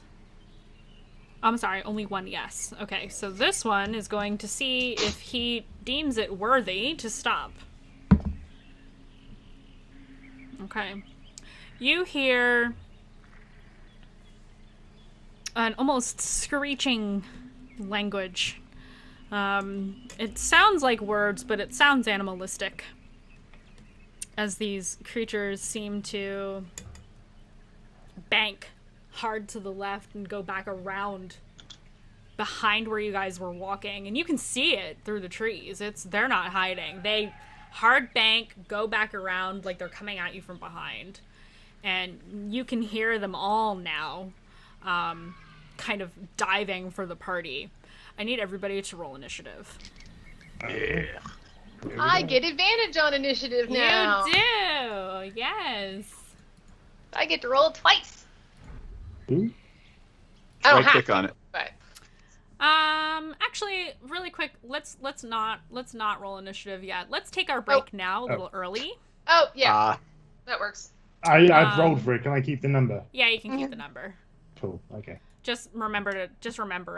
So we're gonna take a quick I've got it. break so I can fix what's going on with the stream here. Okay. It looks good, Mandii, actually. It's just delayed. It looks fine now. I keep getting errors and it's telling me that it's dropping frames, so I just want to see what I can do to fix it. So Gotcha. anyway, we will be back in 10, everybody, so just hang tight. The stream might turn off during that time because I'm trying to see if I can fix the quality of the stream for this evening. But never fear, we will be back in 10 minutes, so we will see you then. Thanks, everybody. Yeah, no, please continue singing now that we're live It's again. like rain. DMCA. We should... Hey, if you're singing the song, if you're just singing the song and there's no background music, I'm pretty sure that's just fair use. I'm just saying. I don't He's know. like, I'm not saying anything. What do you say, DM Esquire? Yeah, it's Esquire. Trust me, you people are fucking hilarious. It's goddamn parody. I dig it. I fully support this. So what we've decided is we're going to randomly add a bard to the party who's going to only sing Alanis Morissette songs, and it's not going to be Kiyoshara. She would not be caught dead in Chult. You could not pay this woman enough to go to Chult. I'm just saying. Hi again, everybody. We're back. We're back, and hopefully better than ever. I fixed a lot of stuff on the stream that should hopefully make things a lot easier moving forward. So, to those of you who stuck out with us, through this lovely process of me having to deal with other people streaming things in the place where I live, and other things of that nature. You know, it is what it is. It's fine. Everything's great. So yeah, let's get right back into it. We were rolling initiative. We just rolled initiative, didn't we? Yes. Yep. Oh no, we hadn't rolled yet. I did. Well, Some people I did, rolled. and that's okay. So, who got me 20 plus? I will let you know in just a second. Sure. Let me roll. Wait, for... did I roll with advantage? Yeah. So Roll again. I roll again. And I'll take that 16. Iku got... That is 15, 18, 19, 20, 22. Damn. 22 for Iku. Artis.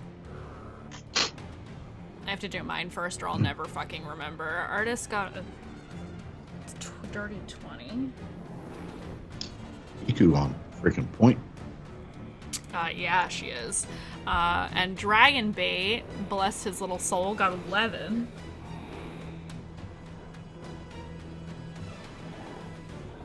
Let me do the Terrafolk. I'm just gonna do 1 initiative for them. Oh god. I love it. I rolled real bad. Oh, Did real bad. That's great. That's cool. It's fine. You guys were ready for it, so it makes perfect sense narratively. Okay. Of the party members... Oh, I should roll for Dee. Might be good. Of the party members who got 20 plus. Nobody? Nobody. Nobody. Okay. Nobody. There should be a song Nobody. called "Nobody" from the '80s, but I can't. Nobody knows The the trouble. trouble I've seen. Nobody knows. Dragons and terrafolk, the trouble. Fuck display. I love you guys so fucking much right now. she's a okay. base. Who got 15 to 19? I How about got 19? 16. Oh, How about 16. 19? How about 19? Does 19 work for you? 19 and 19. Okay, so we've got... 19. 16. Are you fucking 16. kidding me right now? 19, 19, 16, 16. Okay, 19, 19... Wait, how many 19s are there? Who got 19s? Jiggy and Ransom, by the looks of it. And then Bull and Druge got 16s. Okay, I'm Ranza has the higher, I'm guessing has a higher dex than me, so. I believe so. Rancid... 19... Judy... Dragonbait... is after you guys. Dragonbait is such a 16. great Isn't it? 16 is Druge. Oh, I'm like sorry. jailbait, but for dragons. What did Artist get? Artist 20. got a dirty 20. Druge goes after Vola because I know Vola has a higher dex. And then we've got Dragonbait, who is at the bottom. Well, not quite at the bottom.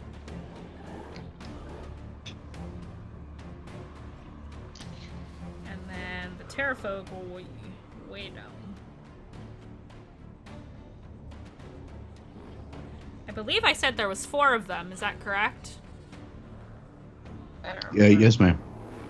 Okie dokie. T2, T3, T4. I will keep track of their HP then. Alrighty. First up is our friend Iku. Oh, I forgot to put Dee Dee on here, didn't I? Dee Dee got Yeah. a 14. So, 14. Dee Dee goes after Druge. That is appropriate. Okay. Iku's gonna go first because she's the motherfucking boss, y'all. She is actually going to. She'll probably just bless people right off the bat. So that's what she does. She's a support character. Iku's gonna move back as far as she can, away from where they're heading at you guys. So she's moving backwards from the party. Her full speed, which I believe is 30 feet. Right? Yes, her speed is 30 feet. Is she within 10 feet of me? Oh, yes, so she gets 40 feet. Yep.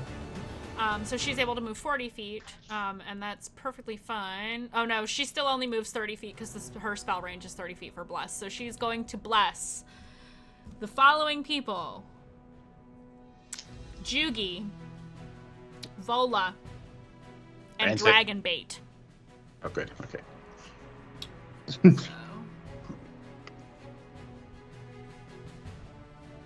What does that mean when she blesses? D4 for attack rolls and saving throws. Correct. D4? Yes. Got it. So when you make any attack roll or any saving throws whatsoever, you add a d4 to that roll. Got it. Cool. Yes. So Iku has blessed you with her presence because she is wonderful. Well, I haven't made that's one of my spells. And that is her turn. Artis. It's Artis's turn. Artis is like, God damn it. I was hoping to not have to deal with this today. And he is going to pull out his longbow. And he is going to roll to see if he hits one of these terrafolk. I'm going to move Artis to the team over here. Keep worrying you're going to say Arthas and from World of Artis. Warcraft. What do the terrafolk look like? I have a picture. They are big, scary-looking dudes. They're basically pterodactyls, but 10 feet tall and vaguely bipedal. Oh. So let's see. Yeah, imagine a pteranodon that can wield weapons. Oh yeah, who subscribed? Migraine boy. Who done it? Migraine boy, thank you for the subscription. Thank you I very really much. appreciate it, and I'm doing it in the Ren voice to show you how much I appreciate it. Much appreciated. Much appreciated. Okay, that is what a terrafolk looks like. Oh, neat. And I will. Where do they go when it rains? I swear to fucking God, Kelly. They fly, and then they. It's raining right now, so now you know where they go when it rains. They kill people. Oh, They come after you. Anyway, Artis is going Sorry. to use his longbow. It's totally fine. I love it. that made me laugh. I think our game would be less fun if you didn't sidetrack me all the time. I mean, you as in, like, the whole party, not just you. Right. Yeah. Longbow attack.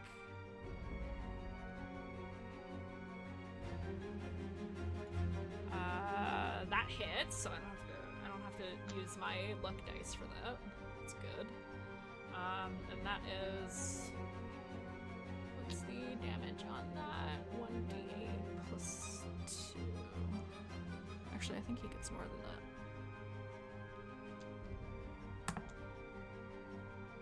Okay, that's against Terrafolk 1. And I believe he gets multi-attack, if I'm remembering correctly. Yes, he gets 2 more attacks. I'm gonna roll for the hits for both of the next 2 to make it faster.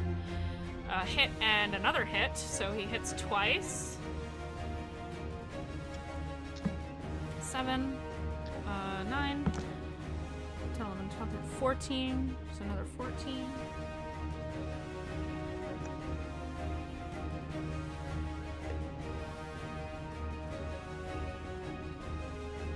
Okay. He immediately bloodies one of them with his longbow. And that's Artis's turn. He is going to stand his ground. Next up is Ranzet. Jugi, you are on deck. All right. Well, let's see. What will I do?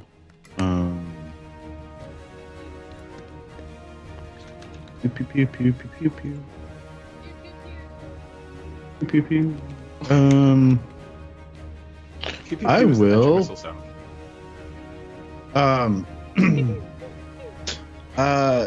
This is true. However, as tempting as that may be, I'm going to activate my arcane armor Nice. Woohoo. and go stand beside what's his name?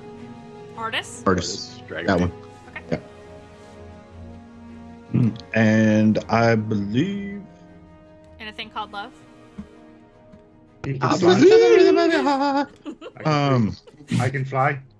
I believe Believe I can fly. No, that's level 9.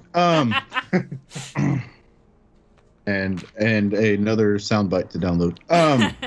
Yep. Yeah, that'll be my turn. Because Okay. yeah, Jugi, it's your turn. That's me. Bolo, you are on deck.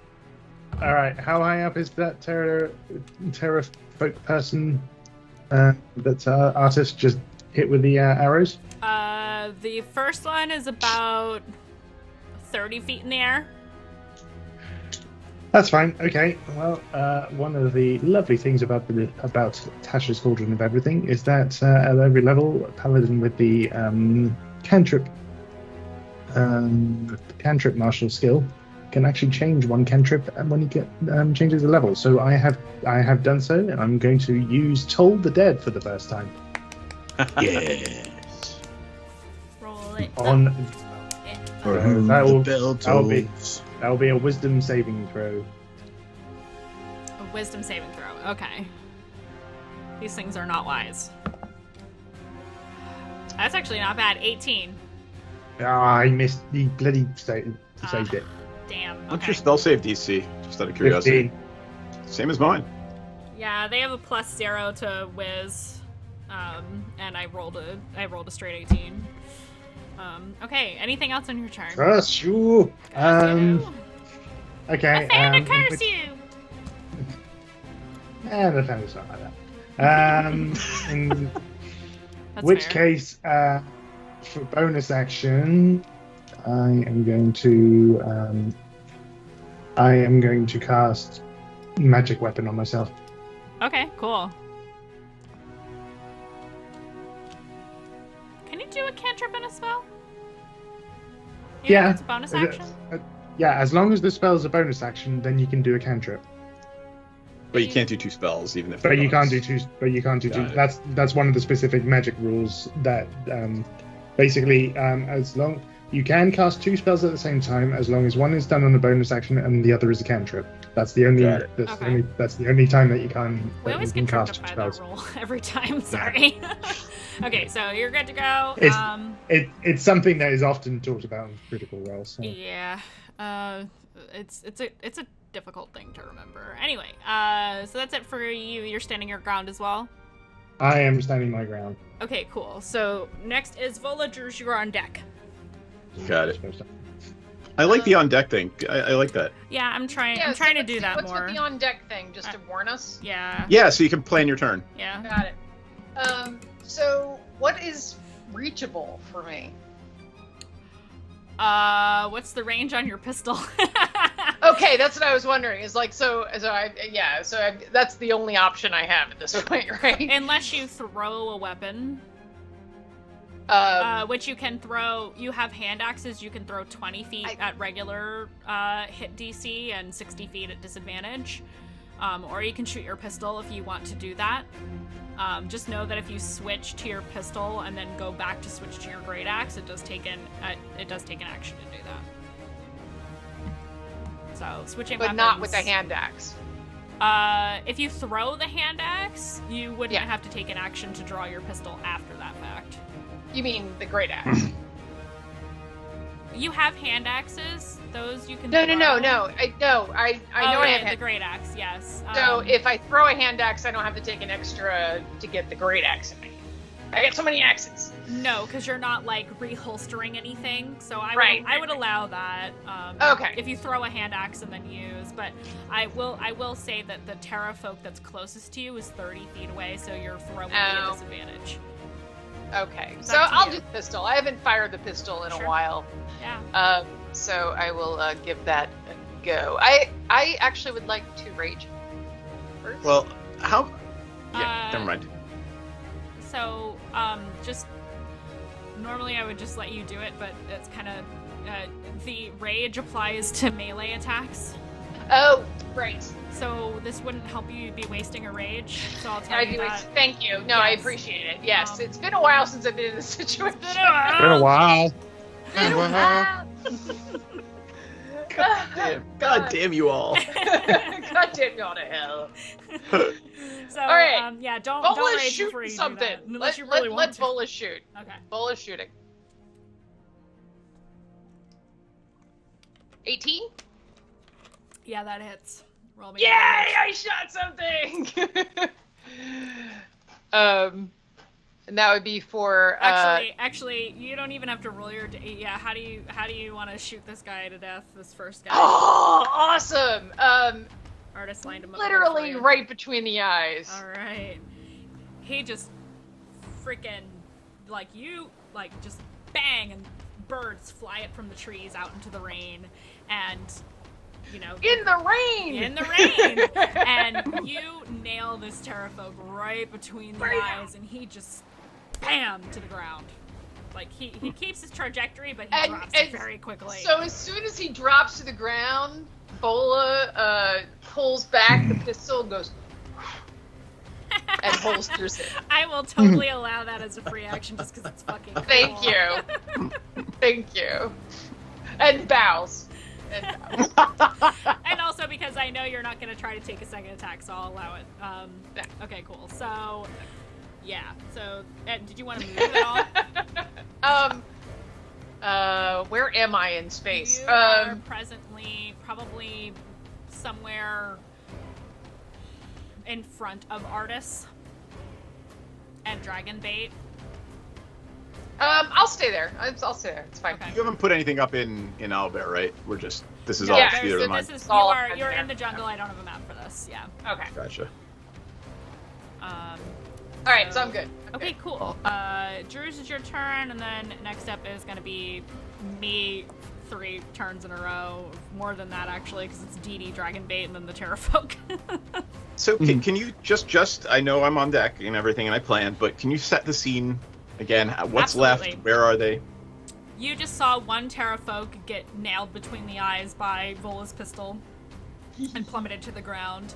There are 3 more Terrafolk there in like a triangular formation. So there's 2 that are about, I'll say 50 feet up in the air from you, like out, like diagonally out and up in the air. So there's 50 so I cannot feet, use and then- Bane. And then maybe another 10 feet behind them is another Terrafolk bringing up the rear. So they're in like a backwards triangle pointing in the opposite direction from you, if that makes sense. And they're basically diving through the canopy of the trees, heading directly at you all, which was by lead of that Terrafolk that just got freaking ganked by the party. Do any of them look more armored or well armored They do not appear to be wearing any kind of armor, Okay. but they do look All like right. they've got like thick leathery dinosaur skin. All right. Well, I will look up at one, utter die in Abyssal, and cast Guiding Bolt at it. Yeah. Ah! I think I will use 10. Yeah, it does not hit. It would not hit. So if you want to use your luck dice, you may do so. Or inspiration if you have inspiration. Yeah, the luck die is what? 1d4, d6? It's a reroll. Oh, it's a reroll? Yeah, I'll use the luck die. Screw that. There we go. Phew. Hey, that's a natural 20. Oh, very nice. So yeah, roll with that. Yeah, that absolutely hits, and roll your crit damage. Okay. Blah, blah, blah. I have words. Words are things that I have and do and use. That'll be 27 damage. Fuck yeah! How do you want to do this? Black bolts streak from my finger toward it. It gets hit. It's illuminated with black, and then it sucks down into a tiny little dot of black and completely implodes. Awesome. Which one are you going for? Are you going for front on the left, front on the right, or the rear? Front on the right. Whichever one's closest to me. Okay. The 2 that are in front are equidistant from you. That's why I was asking. So okay. Got it. We'll cross off this guy. He explodes, I guess, because Guiding Bolt is fucking amazing like that. So that's your turn. Next up is your friend Dee Dee, who I am playing today. So Dee Dee is going to. She's like, ah, shit! I don't want to get caught by one of these things. I don't like this. And she's gonna move back behind. She's probably behind you, Drew. She's back behind you, and she peeks out and flings an Eldritch Blast at the Terrafolk that you didn't go after that's nearest to both of you. So she is going to... How many do I get at this level? Eldritch Blast, I think it should be 2. Yeah, 2 beams. Okay, so... I'm gonna use my luck dice for that, because Kirsten's not here to use it, so... Go for it. That's even worse. Okay, so the first one does not hit. Second one does hit. With a 19 total, and then... Okay, let me... I'm literally just picturing little Dee Dee Goblin Kirsten going pew pew pew with their fingers. Yeah, Making she finger totally is just like... Pew, pew, pew. kind of copying Vola a little bit. And I feel like she would do that. I agree with you. I feel she like would she would totally do that. Yeah. So she'll like finger gun the second Eldritch Blast at the Terrafolk, and she will do 6 damage with that Eldritch Blast. And that is Dee Dee's turn. Next up is Dragon Bait. Yes! I'm so excited, even though it's not any of you playing Dragon Bait. Dragon Bait. Oh, Dragon Bait doesn't have any distance stuff. Okay, Dragon Bait is going to... he's just going to look real ready to attack this next one that's probably going to crash into the party. Next is the Terrafolks. The 2 that are left, I guess I should say. What is their flying speed? 50 feet. Okay, so the one that Dee just Eldritch blasted at is going to terror dive at let's see who's in the front. Vola's in the front because she's got her pistol. So this Terrafolk is going to flying dive at you and attempt to hit you. It hits the target with a melee weapon. Okay, so it is going to attempt to claw at you. Oh, it has a javelin, actually. Okay, so it is going to... It's actually going to... It's holding a javelin. It's going to attempt to hit you with the javelin. Okay. And if it hits you, there's going to be some stuff that happens. Okay, that is... Okay, that first one doesn't hit you. Second one. 16? Does that hit your armor class? It does not. Okay, so it misses you as it dives at you, and this thing is mere feet from you and is about to crash into you. And it did not hit you, so we'll figure out what happens after that. Okay. The other Terrafolk is still diving that 50 feet, and is now within... We'll say it's now within 20 feet, still in the air, a little further back from the other Terrafolk, from you guys, just so you have a gauge of distance of how far it is. It is still in the air, while the other one is diving at Vola and is about to crash into her. Next is Iku, who is passing her turn because she's concentrating on her bless. Do not forget that you have that. Jugi, Vola, and Dragonbait, who I can't do anything with Dragonbait right now. Next is Artis. Artis has had enough of this bullshit. And he... yeah, he could get in melee range with the one that's going after Vola, so he can dive. He literally drops his longbow like a fucking badass, and with his other arm draws out this this long... It's a dagger, but it's a little bit long for a dagger. It's quite ornate. Like a stiletto? Yeah. It's a fancy dagger, okay? It's just a fancy dagger. And he pulls this out. It's not quite a short sword. It's close. It's not quite a short sword. Fancy dagger. Maybe he's compensating for something. He pulls out this. He pulls out this super cool dagger and does this super cool move, because this is the only way I can roleplay doing cool moves is when I play Artis Cimber. And he is going to stab this Terrafolk that is diving at Vola. So he's diving for the Terrafolk who's diving at Vola. This is pretty. It's all happening simultaneously. It's cool shit. Whatever. Yeah. That is totally gonna hit. And he does... Okay. And he can attack again. He attacks 3 times, actually. I forget that. I'm gonna reroll that. Sure. Okay, 18. He's high level, okay? I told you have a powerful person in your party now. Do you not want to benefit from him? Because I can just have him sit out of fucking combat. That's what I thought. I'm quite okay with your alliteration. Powerful person in the party. That's super hits. That is. I wish it was a crit. That would have been cool to kill him at one shot. So let's do that. And, okay,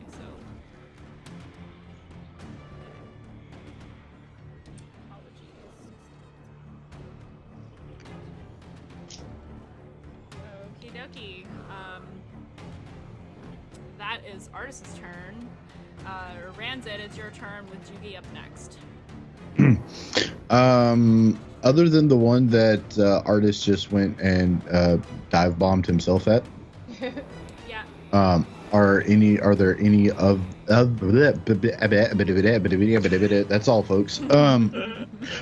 Are there any other Terra folk that are within melee range? Not within melee range. Actually, how big are you now? How tall are you now? How big are you? 6. Oh, so 6 you haven't. wood. So you didn't do the enlarge reduce spell. Okay. So no, there's none within melee range for you. Cool. It's about 20 feet. Actually, for you, probably closer to 30. Because you're probably kind of in the back, right? Of the I was party. up there where Artist was. Oh, you're up where Artis is? Okay, so then he's Or about... where he was about, before he dove. Yeah, towards so Vola. he's about... Yeah, he just leapt over you, like, boing, by. It's about 20... Okay, so he's about 20 feet out from you, and still in the air, diving at the party. Okay, cool. Are they, like, how... Looking up at them, how far, like, how spread out are they? From each other? Yes.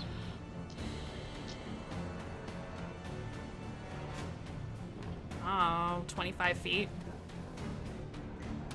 Roughly. What's the number you're looking for? Are you hoping for 10? If they were within 10, I was gonna change spells. But they're a little further from each other. that is perfectly fine. I will still... The one closest to me, make a Constitution save, Okie dokie. please. You got it, dude. It rolled a 9. That's a fail. And you... I don't know why you I see... gave the Terrafolk an accent. They don't speak. Actually, no, they do speak. They do speak. Yeah, literally that. Yeah, that's just, probably more accurate. that was better than what I Wow. could have done, so...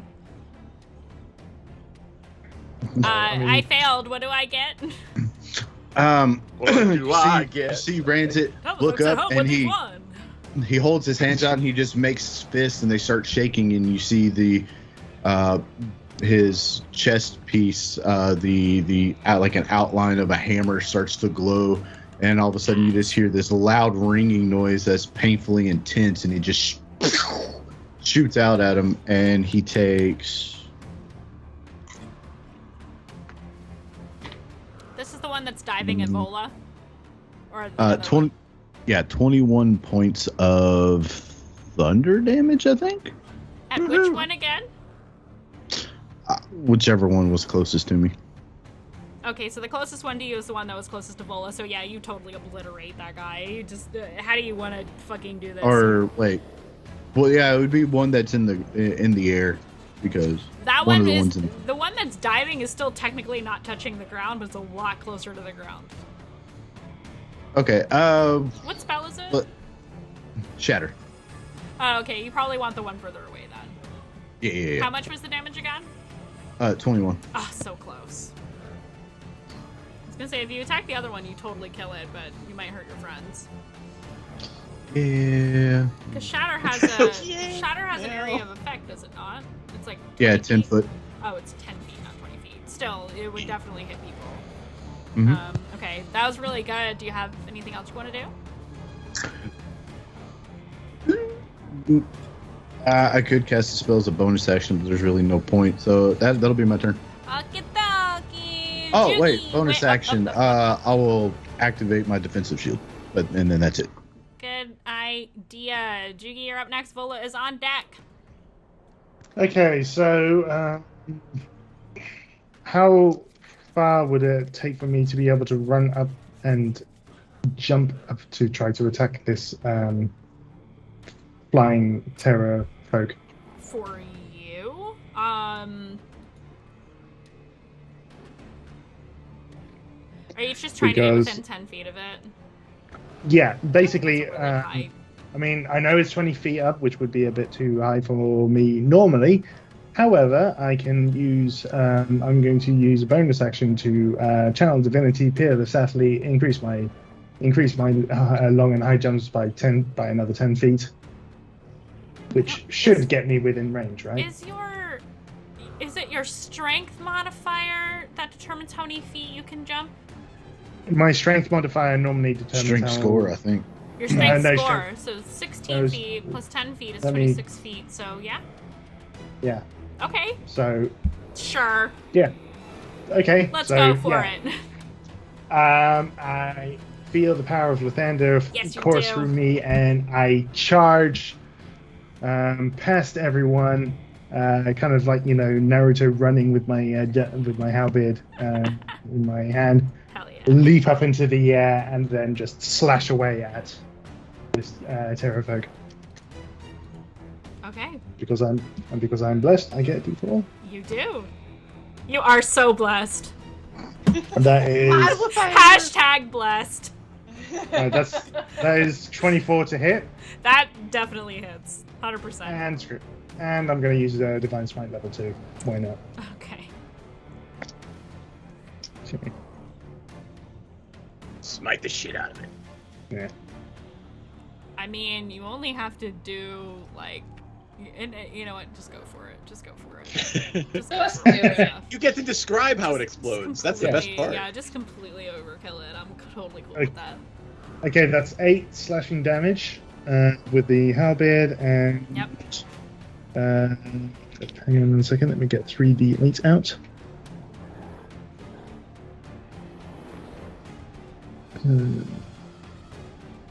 Remember bloody d8.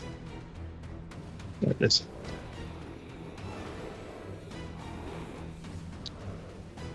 Okay, that is. Migraine Boy's got the right idea. 17. That is 17 radiant damage from the smite. Yeah, how do you want to do this? I basically, like I said, I Naruto run past everyone. I leap into the air, kind of angels are singing as everything goes down, goes slow down, and then I just bring the halberd up and slash straight through from crotch to head. From crotch to head, and radiant light just shines out from where I cut through with the halberd. Hell yeah. Nice. Can we say that's like Flight of the Valkyries? Pretty much, yeah. Yes. Oh, you booped it. You did. You definitely booped it. Okay, that Terrafolk is gone. There is one left. Vola. There is still one left. I was thinking that was the last one. It would do on deck, if that even applies after this. Well, we'll see. We'll see. So where is it? Right in front of you. Oh, excellent. Okay. This is the one that's diving at you. So this is all happening like split second. This thing is about to collide with you any second now.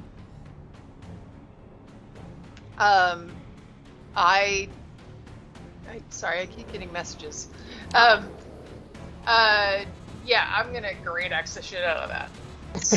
I'm gonna criticize the shit out of that. Nat 20. Oh, 27. you don't even have to roll damage. How do you want to do this? Hell yeah! This thing was on death's door. Oh, this is a beheading. Even if you rolled minimum damage, you would still be dead. Yeah, this is a ceremonious Yes. beheading. Yes. And watching the head roll away, however you want to describe it. Yeah. Vola, what is best in life? Beheadings. Beheadings. Yeah. So you are now out of combat. Very good. Good job, everybody. Good game. That was good fun. Game. Yes. I like it when this is Cece. Yeah, I'm Shut your waiting mouth. to get hard. God damn it. Sorry, what was that? Lathander, damn it. Now be quiet. Sorry, what was that, you guys? You wanna- Nothing. I think my audio cut out for a second. You want to repeat that? Nothing. We love you. You're a great DM. That's my Best thought. DM ever. I know. Just the best. No, I'm really not. You're the best Okay, so, around. oh yes, sing Gonna it, bring you girl.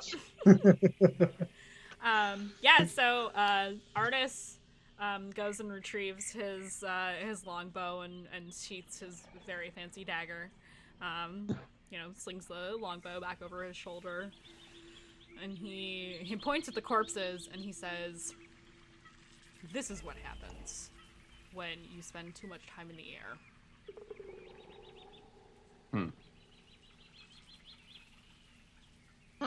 And Iku nods, and she's like, he's not wrong. You can tell she's definitely looking at the Terrafolk with disdain. And she says, these creatures are evil. Normally, she says, for the most part, at least when I've traveled alone, which is usually, they don't bother with small traveling groups, but for groups such as ourselves, we kind of stand out a little bit. I mean, I would like to walk over to the pterodons, I guess they're called, and I'm going to look at dragon bait. They're Terrafolk, yes. Terrafolk, Yep. and I will ask dragon bait in common. May I desecrate these, or are they related to you? He shrugs and shakes his head no. Excellent. I will just jab the quill in, get some blood, and write down in the back of my book, we killed X many. Yes. Oh, who gets the critical hit or critical fumble? Corey, let us know in chat, please. This is a new thing. I have never killed one of these before. Oh, a fumble for... Okay. Uh-oh. For me. Thank you. Thanks. It's cool. I'll use Where's it that on, red dragon? I'll use it on Dee. No, I'll use it on one of my NPCs, not Dee. Okay, so I have a I fumble. mean, you can use it on the goblin. I won't complain. Shut up. You shut. We're gonna Shut deal your with your character's racist bullshit here shortly. Alright, so heaps of corpses of Terrafolk. Dragonbait seems to have no emotions one way or another about these creatures. And Artist kind of looks at Dragonbait, and he looks at the Terrafolk, and he looks at Druge, and then he looks back at Dragonbait, and he's like, none of these creatures are like where you're from. And Dragonbait shakes his head. And he's like, that makes sense. You're civilized. These did not seem to be... They seemed more monster than humanoid. And Dragonbait pulls out a little journal. And he opens to a blank page. And he writes... And he holds it up and he says, it says, he's not hiding it from anyone. He's holding it up. He's holding it up for artists, but anybody who wants to look at it can look at it. Sure. It says, not sure about their art or science skills, but I'm sure they don't stand up to the Sorials. And he closes the book and puts it away. And artist kind of laughs. He laughs at what he says, and he's like, man, I want to go wherever, after we find what we need to find. Maybe we should try to see if we can get to your home world. Home world? Home world? Artist is What does that mean? Well, he's clearly not from here. Have you ever seen a race like this on this planet? Let me In tell this you plane my of homeworld existence? oozle. But Well, I've never seen a Verdun before either, A what? right? A what? I point to Juki. Oh, a Verdun. I think- They're on Toril, though. Verdun are a new race on Toril, but they're from Toril. Jugi explained that to the party, I believe. Isn't that correct? Oh yeah, I mean, we're originally, descended, as it were, more mutated from goblins living in the Underdark. Favor. I'm trying to blow Vola's mind a little bit more by like introducing the whole multiple worlds theory. Gotcha. Artist. But I say to artists, well, surely Toriel's a pretty big world. I mean, surely there's so much unexplored stuff left, right? I mean, Artist looks at Dragonbait, and Dragonbait nods at him, and Artist says, Well, Dragonbait says he's not from here. So, it stands to reason. I mean, there are other planes of existence that you can travel to with magic. So, why would that not be like that? Kind of shrugs. You use magic every day, that comes from the divine realm. That's true, I suppose. I'm just standing back and looking at Vola in this conversation.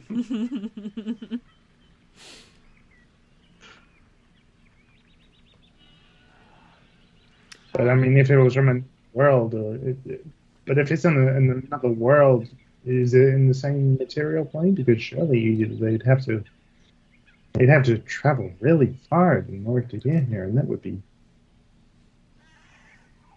Dragonbait makes kind of a face, and Artist says, it's kind of a lot to explain all at once. Yeah, you should press on. I don't know all the details yet myself. Yeah, let's keep heading. Let's keep heading out and find a place to camp. It's getting kind of late. Press on. And he will press on with Dragonbait in tow, and Iku not far behind them, because she's still acting as guide for you guys, but she's being considerate of their space, but you can tell that she's scouting ahead, but keeping an eye on the party. That's for Bash. Whereas artists and Dragonbait seem to be ready to forge their own path, and you guys just happen to be following them, as opposed to a cohesive unit. I think that's pretty much explains the last 3 days, but yeah. Yeah, it really does, actually. So yeah, you eventually find a place to camp for the night, and I will be wanting watches and perception checks. First watch. I'll take the first watch with Vola. Okay, first watch is Druge and Vola. I want folks to think who would like to be on the second watch after this. You do not have to tell me now, but think about it. So yeah, I want perception checks from both of you. Please? Am I still All right. blessed? No, that was only during combat. Oh. Ooh, that's not good. 14. I can't remember who all doesn't have dark vision in the party. Me. Okay. I don't have it either. Druge does not have dark vision. But an Vola does. I have a inspiration I'm going to use. Okay. Okay. Druge, you have disadvantage because you don't have dark vision. Oh. Okay. Oh man, the dice was nat 20. Nope, going to a 3. What did I Do- roll? Okay. Perception? Yeah, my perception's crap. Yeah. Oh, I clicked on the wrong thing. God damn it. Oh, please. I'd rather take the 18, but if you want the 14 will do. You are in the mountains. Ooh. Cool. In the mountains. So while you're figuring out what's going on, I'm gonna sit down next to the fire next to Vola and say, Vola, Yes. has anyone ever explained the theory of multiple planes and multiple worlds to you? It's a myth. Where is it that you think Jugi and I get our power from? I don't know. So there are grander things in this world, Yorick. So that there are things you cannot see, like our magic, and they come from other places. As you, Druge is having the worst time trying to explain to the barbarian the theory of multiple planes of existence. So, not going real well. Wait. No, Vola grabs a couple things on the ground. Grab a couple rocks. Okay? So, here's this rock. This is the rock we're on. She puts it down. Yes. It's our rock. Okay? So, you're saying your rock sits on top of this rock? And she puts the rock on top of the other rock. Well, actually, And then wait for it. Then she takes another rock. she says, okay. And then she puts another rock on top of that rock. And saying, okay, you're saying the rocks just keep piling up. Well, Vola, it's rocks all the way down.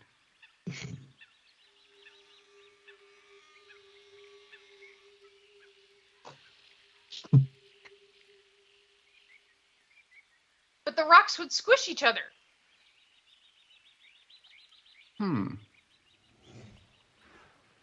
Yes, they would. However, they're not corporeal rocks. What? Bola is very confused now. Perhaps Jugi or Iku could explain this better. Vola, in frustration, picks up a rock and throws it into the bushes. and there you go, Mandii. There's your foray to whatever's going to attack us. Dee Dee from her perch over by somebody's tent, she's probably just sitting on a log, is just like, magic has to come from somewhere, so like, there's clearly bigger things at work. I'm just No, I know there's bigger things at work, but he's talking about multiple planes of existence. Like, that sounds like a bunch of hoo-ha to me. Yeah, you could go to one. You know how you told me you teleported here from Faerun, right? So like, that's traveling. How do you that's think? Different. No, that's you traveled through planes of existence to go from point A to point B. Hey, Vola, here's a good example. You blink. Do you think Lathander and my Lord Jurgle live in the same place? They gotta be from somewhere. I mean, Druge actually is wholehearted belly laughing at that point. That's an odd couple situation. Yeah. At this point, Jugi peers out of the tent and says, "Can you guys keep it down out there? I'm trying to sleep." He puts it back. All right, this could go down a rabbit hole for like hours. Let's not do this. At that point in time, I had very bad perception, by the way, so I had like a 3. Actually, I found something interesting. You spot this regardless. Okay. Really? Because of what I rolled. Oh, okay. You see familiar, large, gorilla-like figures, 2 of them, lumbering through the underbrush. I am going to give you... They are moving slowly, but they are moving towards the camp. And don't appear to be in a particular rush at you, but they are moving towards you. What would you like to do? How long does it take to put out a campfire? Well, you have the alchemy jug, so you could just... I would like to say to Vola... Actually, that depends on if Ranzit holds on to it or not. I think he does. Well, during watches and stuff, like, you can leave it out there, but when we're traveling, he usually has it. Just because in my inventory. So. That way Vola can make her fruity drinks while Ranzit's sleeping. There you go. Don't interrupt my sleep. You mean Ranzit doesn't... Ranzit gets real... doesn't... I was just saying, you mean Ranzit doesn't sleep while hugging the jug like a teddy bear or anything like that? He might on some nights, but maybe tonight is not one of those nights. Next time we'll pre-establish that ahead of time. Look, I don't judge you and your love for the light of Lathander. Don't judge me for my magical jug, all right? Don't judge me for my magical jug. He's got a point. All right. So here's what I would like to do, if I may. If only we had 2 of them and you could say magical jugs. Oh, no. I would like to ask Vola to grab the jug and put out the fire. Yes. And then I would like to cast... I would like to cast silence over the tents and the fire. Okay. 1 second. 1 moment. how much space does silence cover? It covers a 20-foot 20 foot. sphere. Oh, never mind. I'm a dumbass. I didn't actually. I swapped it out for something else. Oh, nope, I have it. Haha, I did. I did. Yes. Yep, Excellent. Yep. Creatures deafened while entirely inside of it. I could say you cover most of the camp. All right. And you put out the fire. I would like stealth checks with advantage from both of you and Dee Dee. Okay.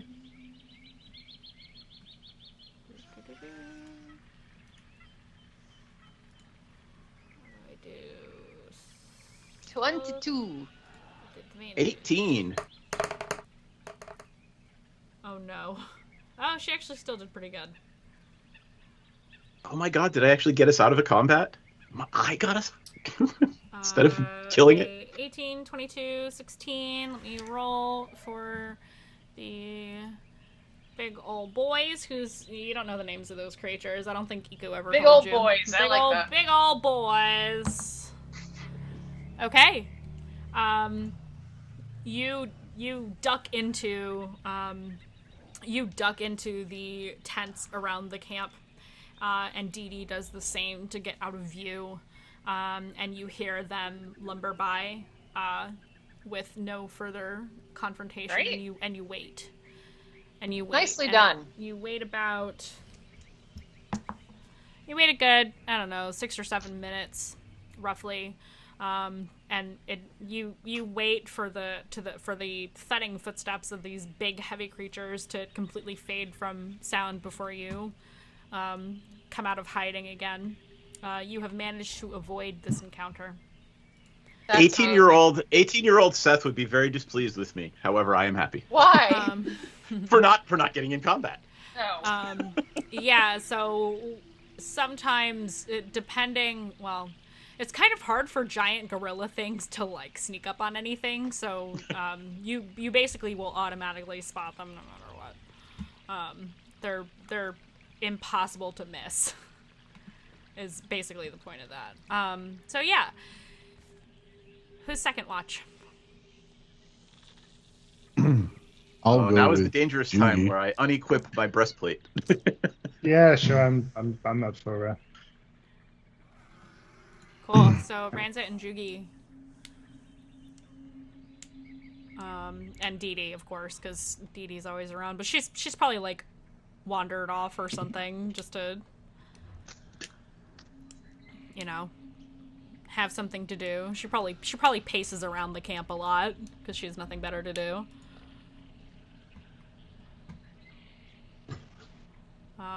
So yeah, I'll take perception checks from both of y'all.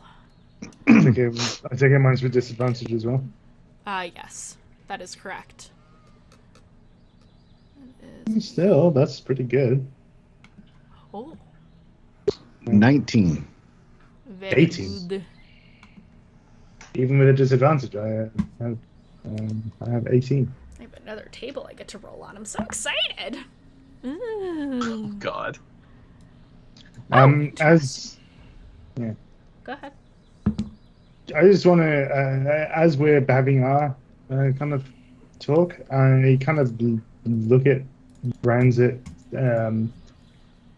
and does Dee Dee kind of ever approach the campfire at all so that we can actually see her at any point, or? She probably paces around. You know, she usually, like, those of you, now that you've spent days with Dee Dee, you do realize this little weird ass goblin definitely never sleeps. She usually either spends her time reading or writing in her book or pacing around or, you know, just minding her own business, basically. I mean, she stays with the party, but she mostly just minds her own business. I kind of look at Ranzit and I say, "Hey, Ranzit, you know Dee Dee, don't kind of surprising that she's always awake no matter what time we're on watch."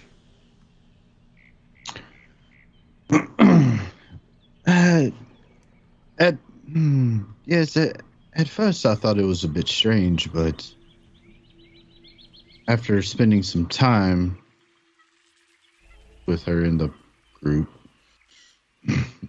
um, I don't know 100% for sure because that's not necessarily my field of study or expertise, but I imagine it's some gift or some power that she got from her pact daddy. Oh, what? She's a Pact- warlock. Oh. So, why would she want that? I mean, surely, I mean, sleeping and dreaming is quite a nice thing, isn't it?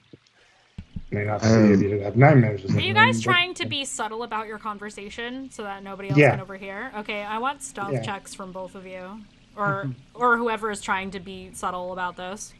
Is do I Nat 20. Okay. do I need to roll? I mean, this isn't movement based. This is voice based. So, do I still need to roll my Yes. disadvantage or? No, not disadvantage. No. While Okay. you're having this conversation, you're not looking for things right now. That other roll is going to come into effect in a bit. But no, this is a separate thing. Okay. In that case, I rolled a 13. Also, it was stealth, not perception. Yeah, yeah. This is a Okay. 13 with stealth.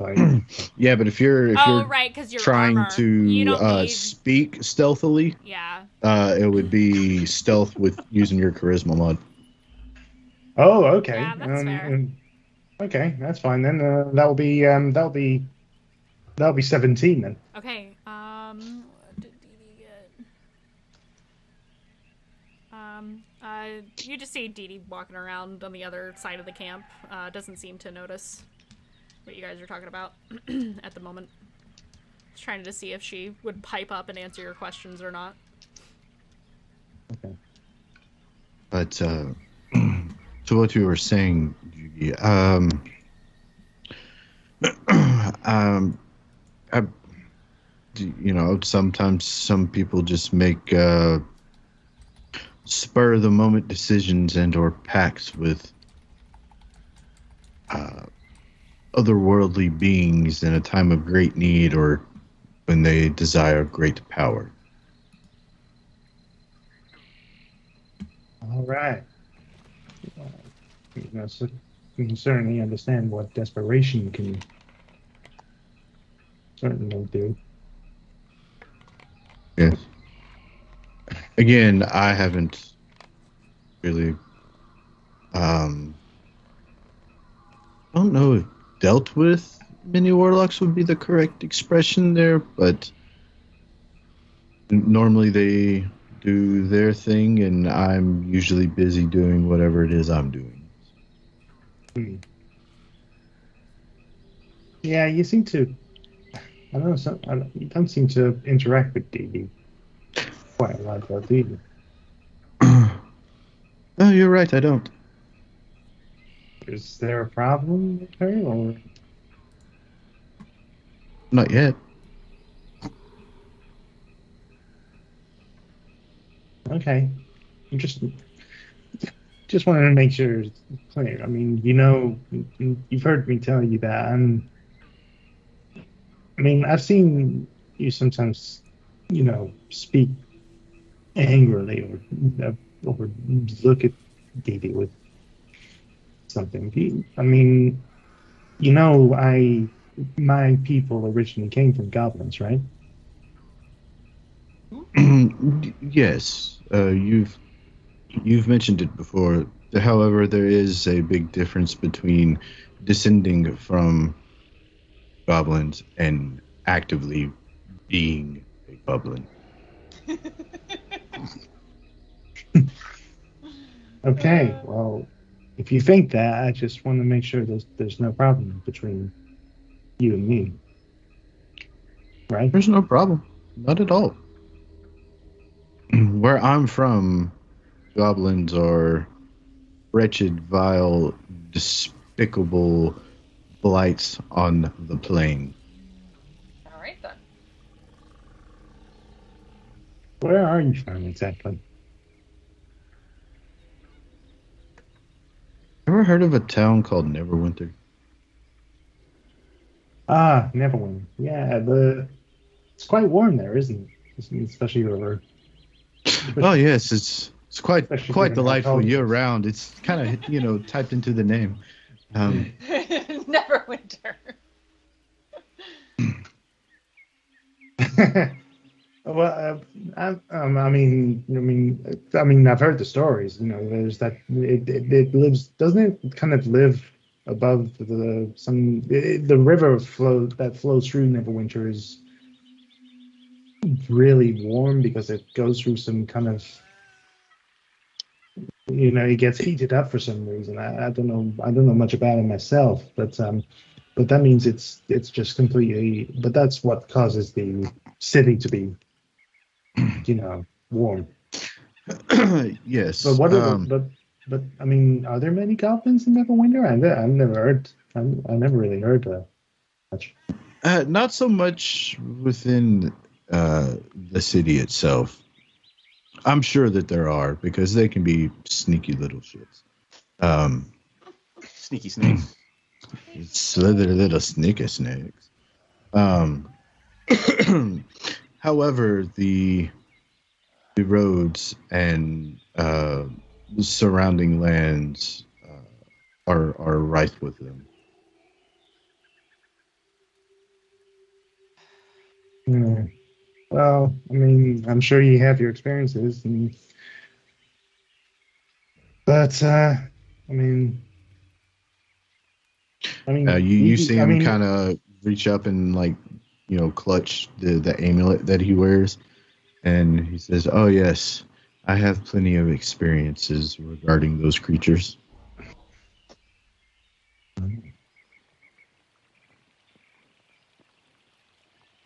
well, I mean, maybe when this is maybe when this whole Soulmonger thing is over, we can probably talk more about it.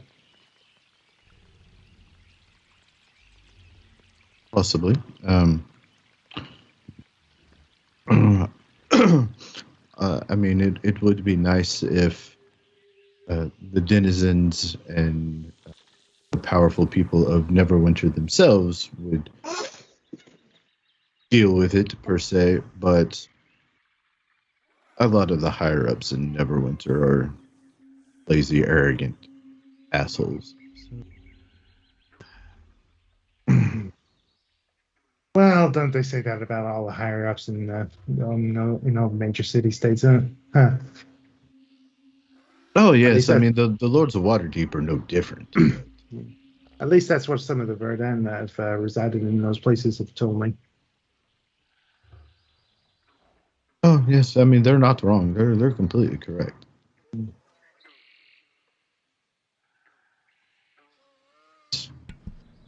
Yeah. Yeah. Originally from Neverwinter, I left there many years ago to explore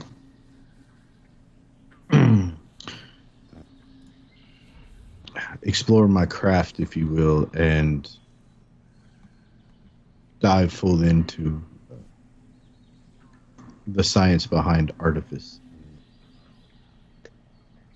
Honestly, this adventure here is really the first testing experience for my newly discovered abilities, skills. Well, I have to say the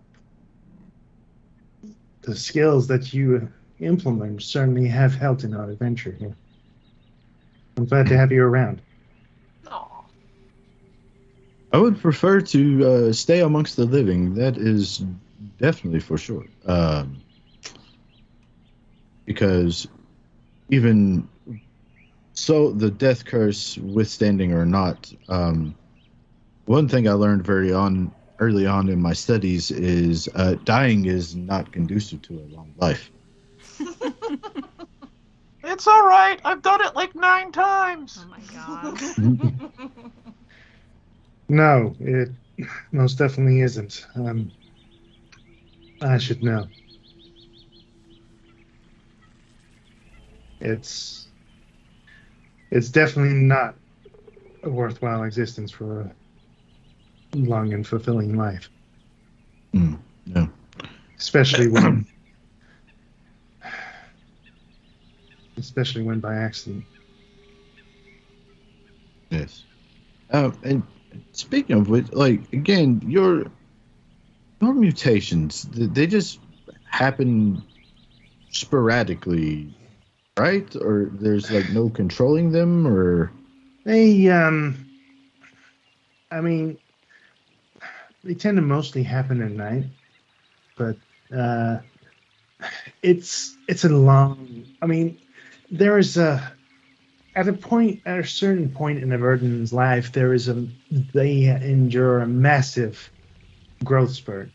I mean, I told you this before. I used to be something like 4 foot or so. I was as small as Dee Dee over there, but at some point, and we called it a coming of age of sorts, but we have a massive growth spurt where our bodies just suddenly shoot up, our muscles just develop, and any changes which lingers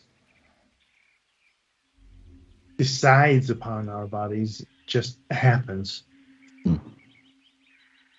And it's painful. It really is painful.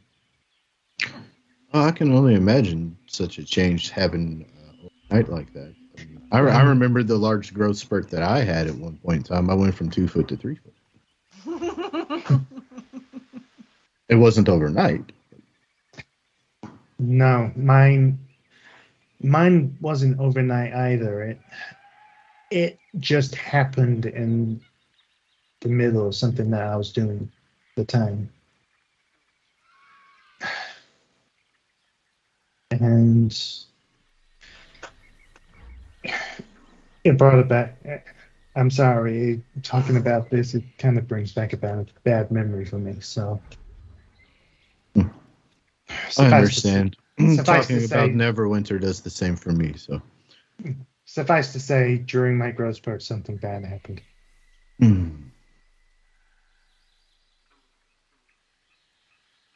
And something which I'm not really ready to discuss yet, if you don't mind. Not all.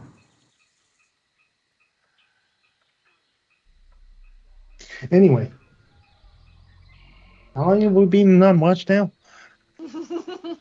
That's probably your whole watch. I will say, while you're having this conversation, which one of you rolled higher perception? Probably Ranzit. Ranzit has That rolled would high be- perception. That would be Ramsey, yeah. Ranzit, you lean back on. Well, you're probably sitting on like a fallen log or something. Some makeshift or a rock sit or- on thing. Yeah, you lean back and you look up, and hanging in the tree above you, you see a canvas sack. It's not moving or anything, it's just hanging there. You didn't notice it before. But now that you've actually taken the time to look up, you see it. It's kind of tucked. It's not hanging freely like it would move in the wind or anything. It's like looped around a branch and sitting on top of another. Oh.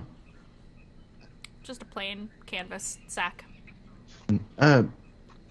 Jugi,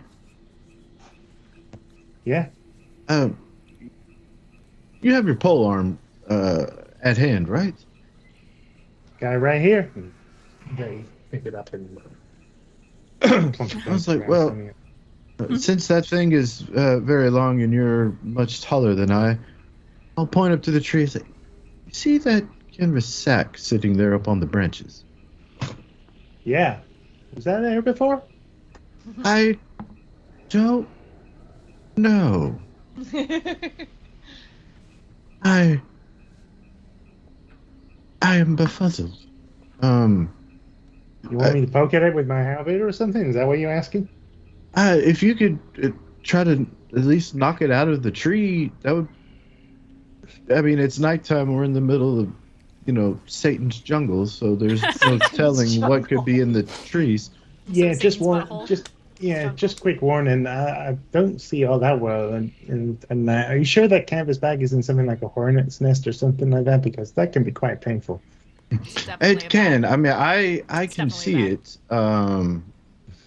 it. And here, better yet, here, maybe this will help. Hold on.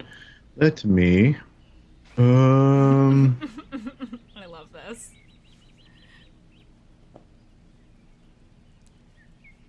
I feel like we're about to have a Three Stooges moment. Oh god. Yeah.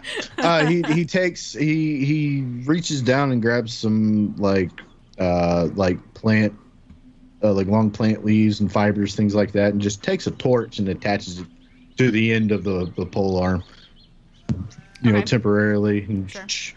there. Now you can see where it's at. Just point it right there. Are you sure this is wise? I mean, she starts bringing up the pole arm to. And you can now clearly see that it is a canvas bag. And just for the sake of brevity, you poke it, it doesn't move. I mean, it moves because it's hanging by the string, but like nothing inside seems to move. And you lift it up and off the branch, and it falls to the ground. And it's like a soft thud, like canvas or cloth or something like that. Okay, I go up to the bag. Okay. You open it up and you find 7 changes of woolen clothing and a small wooden what do they call them? Coffer, like a coffer box, like a little coffer box. Which is not locked or anything like that. You open it up, and inside is a vial of green liquid. It appears to be some kind of antitoxin. Based on a very, very faded label that is on the side of it. Can I make an Arcana check to see if I can ascertain what it is before burning a spell? If it is magic, sure. Oh yeah, I'll cast Identify. I'm not awake, right? It's. You can use an Arcana check. I think that's sufficient, unless you really want to use a spell. I mean, you're about to rest, so it's up to you. I mean, if I'm awake, I could do medicine. You're That's a sleeping. 2 on the die. I'm using a spell. Okay.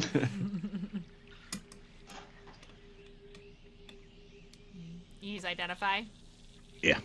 It's just antitoxin. Standard Okay. antitoxin. It's a single vial of it. So if anybody gets poisoned, well, you can use that. Cool. Well, that'll help. You get advantage on saving throws against poison for an hour. I think is what it gives you. Yeah, it's an hour. What did the clothes look like? Do they look? They're just plain, khakis, khaki colored, like tan or whitish colored. They seem to be clean. They don't smell weird. You can tell that the canvas has been treated in some kind of way. Perhaps adventurers left this here and forgot it, or something. Who knows? Yes. Why the fuck it was up in a tree? You guys don't know. You have no way of knowing. There's no marking on the bag. The bag is plain canvas. Oh well, at least a change of clothes will be useful. Right. Yeah, you never know. Could always sell And- it when you get back to town. Right. And this vial here could definitely come in handy in the hands of either you or Druge. Mm. Yep, and if I mean, it's... I can get rid of poisons anyway with my. But I mean, someone else Sure. does. Um, If Druge needs it, then it should be more useful. so, Yeah, I say we should probably give it to Druge okay. Yeah. and hold on to it. So you have your so you decide what you're going to do with the antitoxin. Do you guys have anything else you want to do on your watch before the night closes out? Because the next watch I'm just gonna have like Dee Dee and Eco or something. Um, And leave it at that. I'm good. Okay, cool. So you finish your watch. Druge, for the morning, add antitoxin to your character sheet. Cool. 1 vial. And Matt, quick point Yes. of order. For the last 2 nights, I did not roll for your mutations, but I rolled while you were having that conversation, and I got a 6 for the first night and a 4 for the second night. Meaning So second tonight. night. Meaning is the meaning mutation. tonight. Yeah. Okay. Wait, Right. I thought the number that I rolled had to be less. It's either a 5 or a below, and you rolled a 4, so Oh, it has to be 5 or below. Okay, okay. So it's the either first. yeah. So the Okay. first night was a failure because it was a 6, and but the second night was a Gotcha. 4, which is below 5. So So it's a 2. that's tonight. After you go to bed after this watch is when you have that mutation. So feel free to roll Okay. that. Okay. I rolled a 6 on it, so let me just find the. And I will tell you about it when the next morning happens. Alrighty. The last watch goes. I'm gonna say uneventfully, probably. Yeah. Goes uneventfully, and you all wake up in the morning, and Dee Dee is chilling out by the fire. Iku is ready to take a nap, a little bit of a nap, and she's just kind of sitting nearby. She's actually looking through the clothes, which I imagine you guys didn't like take into anybody's particular tent. You just kind of left it out, or no?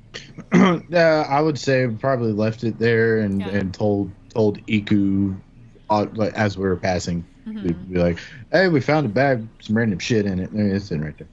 Yeah, so she's emptied it out and is looking at everything, and it's just normal clothes, and so she folds it all up nice, like the typical mom character that she is, and puts it back in the bag, and she's like, Hurry along now! Don't be late for school. Yeah, pretty much. She's probably setting about putting out rations for you all or whatever. Jiggy, what's your Yes. transformation today when you come out of your tent? As I come out of my tent,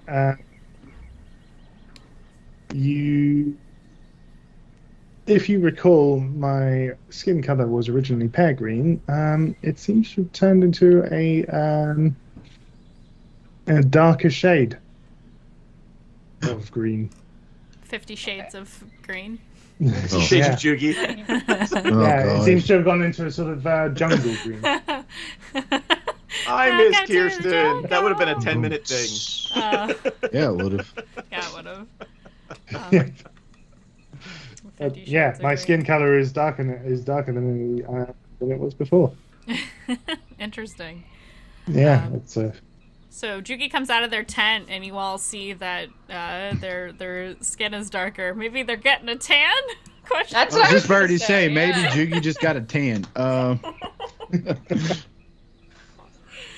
Oh, that's funny. I love that. Iku notices and says, "Do Verdon tan? Is well, it we because you've originally been came. spending so much time outside that your skin looks darker?" I mean, not that I know of. I mean, we originally come from Faerun, and it's not exactly a sunny place up That's there. true. I mean, our skin color does change Wow. from Interesting. time to time from mutation. I mean, actually, that was another. The funny thing was that was another change when I had when I had a major growth spurt several weeks ago. Mine was like a emerald green before, and then it turned pear green when I shot up, as it were. I love all So- the Crayola color references we're making right now.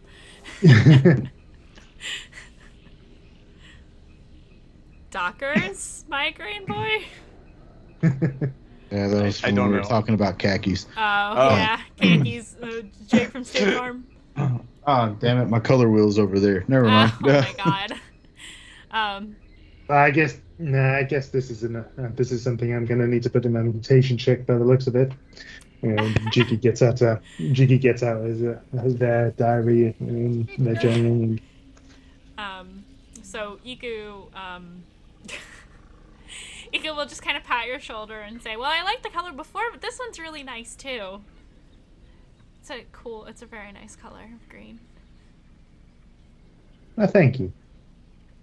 Does it hurt when you have transformations? It did once, Ah. but that was when I had my growth spurt. Okay. Well, that, at least they're not all painful. That's good, right? Right. Yeah. And she'll kind of pat you Anyway. on the shoulder and hand you rations and says, "Here you go, breakfast." Thank you.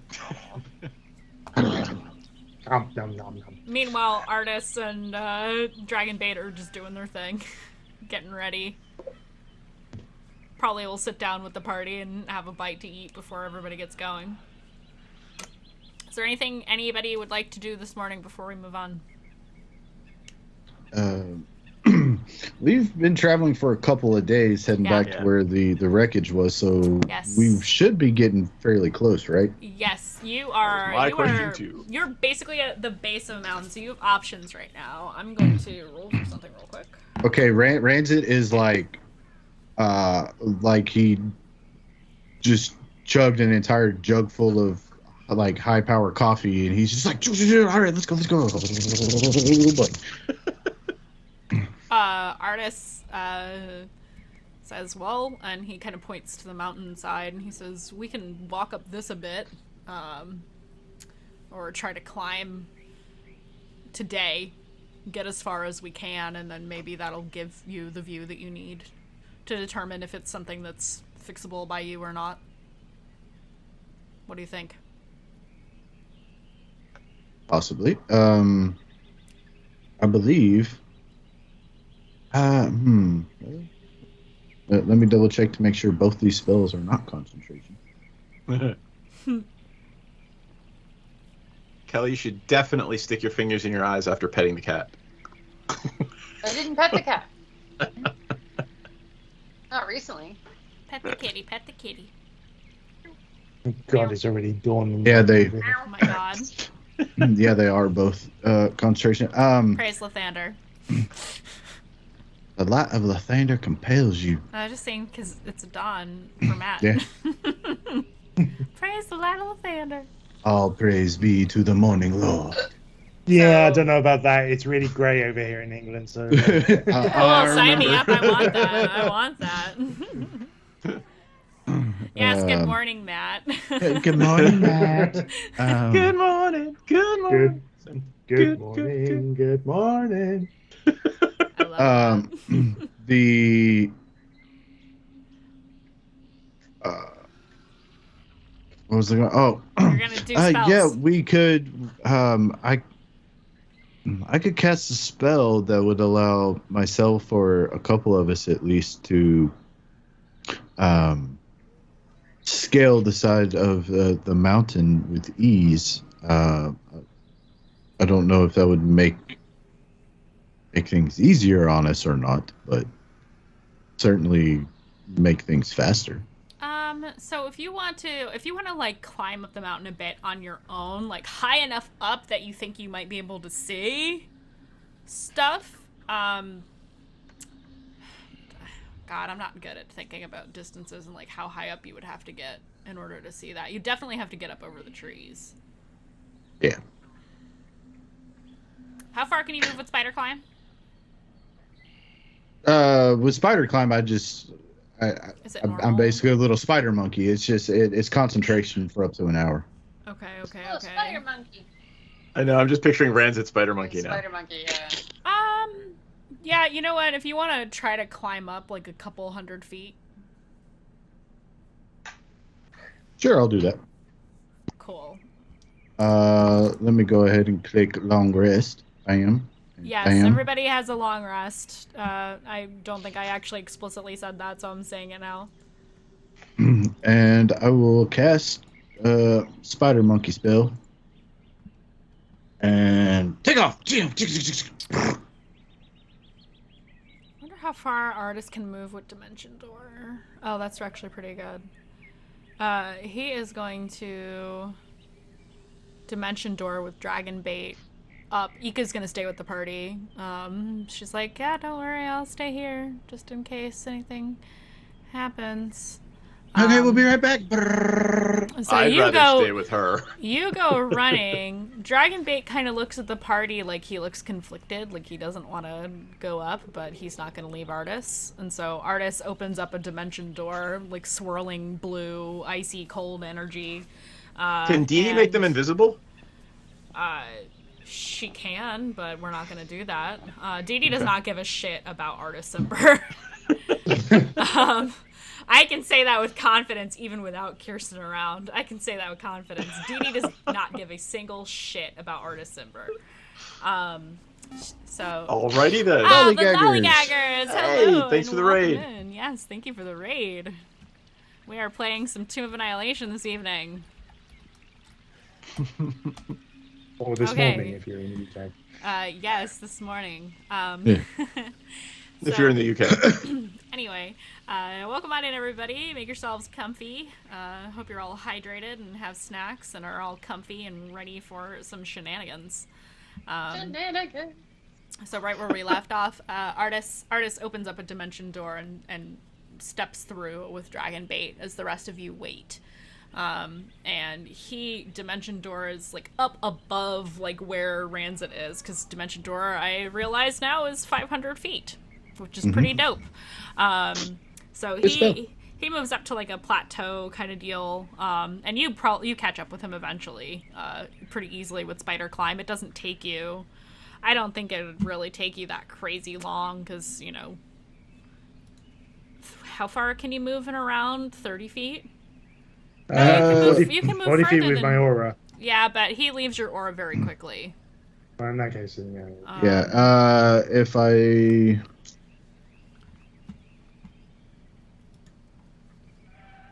Without expeditious retreat, it would be 60 feet.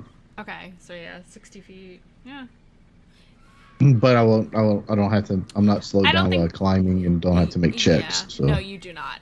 So you make it up either near where Artis is or at where Artis is. We're figuring out how fast we can run. Never a good sign. We're climbing up mountains so we can get a good view. I will say, once you get high enough and you can see over the trees, you know that this place is far away, and it'll probably still be hard to tell where you are, but because you're several days travel closer than you were when you were at Mbala, I'm not going to impose disadvantage or anything on this, because you're climbing up so that you can see this. So I will take a perception check from you. okay. And I'll do that with Artis and Dragonbait as well. Thanks for those biddies. That's a natural Nice. one. Wait, I got a luck die. Hold on. Yeah, I was gonna It's a say you have a natural luck one. dice, I think. That's a lot better. 18 for Artis. Dragonbait is too distracted, and does not. He's looking at his feet. 25. Okay. Yeah. 1 to a 19. Great. Perfect. There you So you can see better now than you could before. The rain is gone. Oh my god, we're awful. I love you guys so much. It's still raining, by the way. I can see Where are the birds? Obstacles. The birds are in the trees! Ah! Where are the frogs, Vola? Where are they? They're in the Bar- chemtrails. That's For where the they are. folks at home who just joined us, just so you're all aware, the barbarian is a conspiracy theorist. A flat Earth, a flat Faerunner. A flat Faerunner. Yeah. Oh my god. I can't. Vola's having a hard time. She's a member of the Flat Faerun Society, The Flat Toro abbreviated FFS. Society. Yes. For fuck's sake. That's the next T-shirt. That's the next There Prater you go. T-shirt. God. Anyway, you can see now. You know what? I'll give you a little flavored text here. Let me pull that up here momentarily. What are the you fuck doing? is that? That is I'm looking. not. I'm looking. Yeah, you're looking real good. You're spider monkeying. Oh no, it removed. Hold on. Star Maiden. Oh, Star Goddess. There it is. Okay. You can see more of the ship than you did when you were at Mbala, like I said. However, you can tell now that you are a bit closer. It's still pretty damn far away, but I'll say that you can see just enough. You can tell that that piece of the ship that's pointing up and over the canopy of trees is not attached to anything. This ship is not in one piece. You can't see more than that because you are so far away, but because you are so high up, I will give you that. You can tell that the ship is not in one piece.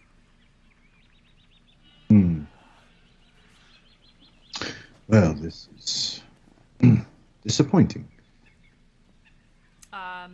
Artist, who's higher up than you, can see a little bit more, and he says, "It looks completely wrecked. Do you still want to go?" And he will, he'll climb down closer to where you are. If you guys are on the level, it's fine. He's probably a little bit higher up than you because of Dimension Door. Yeah, I probably would just made my way up to him. Better vantage point. Okay. I mean, I knew it was a long shot, but I was kind of hoping. But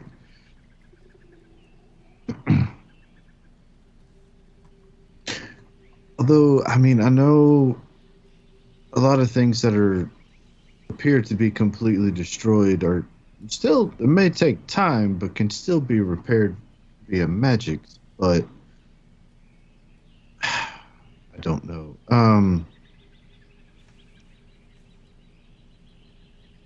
It's since we're already here, it could there could be something on the ship that could benefit us. Maybe if it hasn't already been plundered. I can't really tell from here, but you can also see, I'm gonna say with how good your perception check was, you can also see in the distance, not anywhere near in like a realm of danger, but you can see more terrafolk flying about far away. Since you're above the tree line and stuff, I figure I'd give you that at least. After listening to what you have to say, Artist says, "Do you want to discuss it with your party? We can head back down." Yeah, let's do that. Okay. And he will dimension door back down to the party with dragon bait. He can only take one person, I think, with dimension door. So you head back down. Takes you a good, I'll say it takes you a good hour from start to finish, to do everything and take a look and climb back down. Hey, Mandy. Yes. Maybe while we're in sort of roleplay-y mode. Sure. I could always take an augury spell and cast it, and with, Ranzit's recommendation in mind. Is that something we want to try? As he comes down, I'll ask him that. Okay, so you come back down and have this discussion, I assume, with the party. I think I have to refresh your character sheet so I can see augury. Well, I didn't take it, but we could always take a sleep, and I'll take it and cast it. Oh, okay. What would I want? Let me look. I would probably want, let's see. It would really only be like a second or third level spell, right? What is it? Augury, second level. It's a second level spell, yeah. Yep.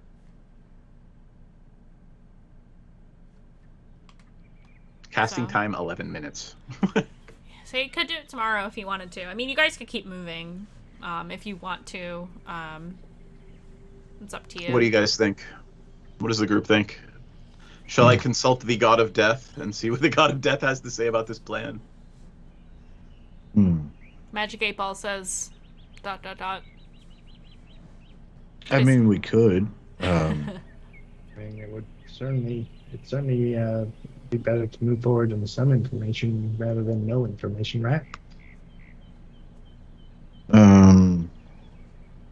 That is true. We could also work on moving closer to the wreckage site. Sure. I mean, might as well keep moving a little bit closer to it for the rest of the day, and I'll cast the spell in the morning. Yeah. All right.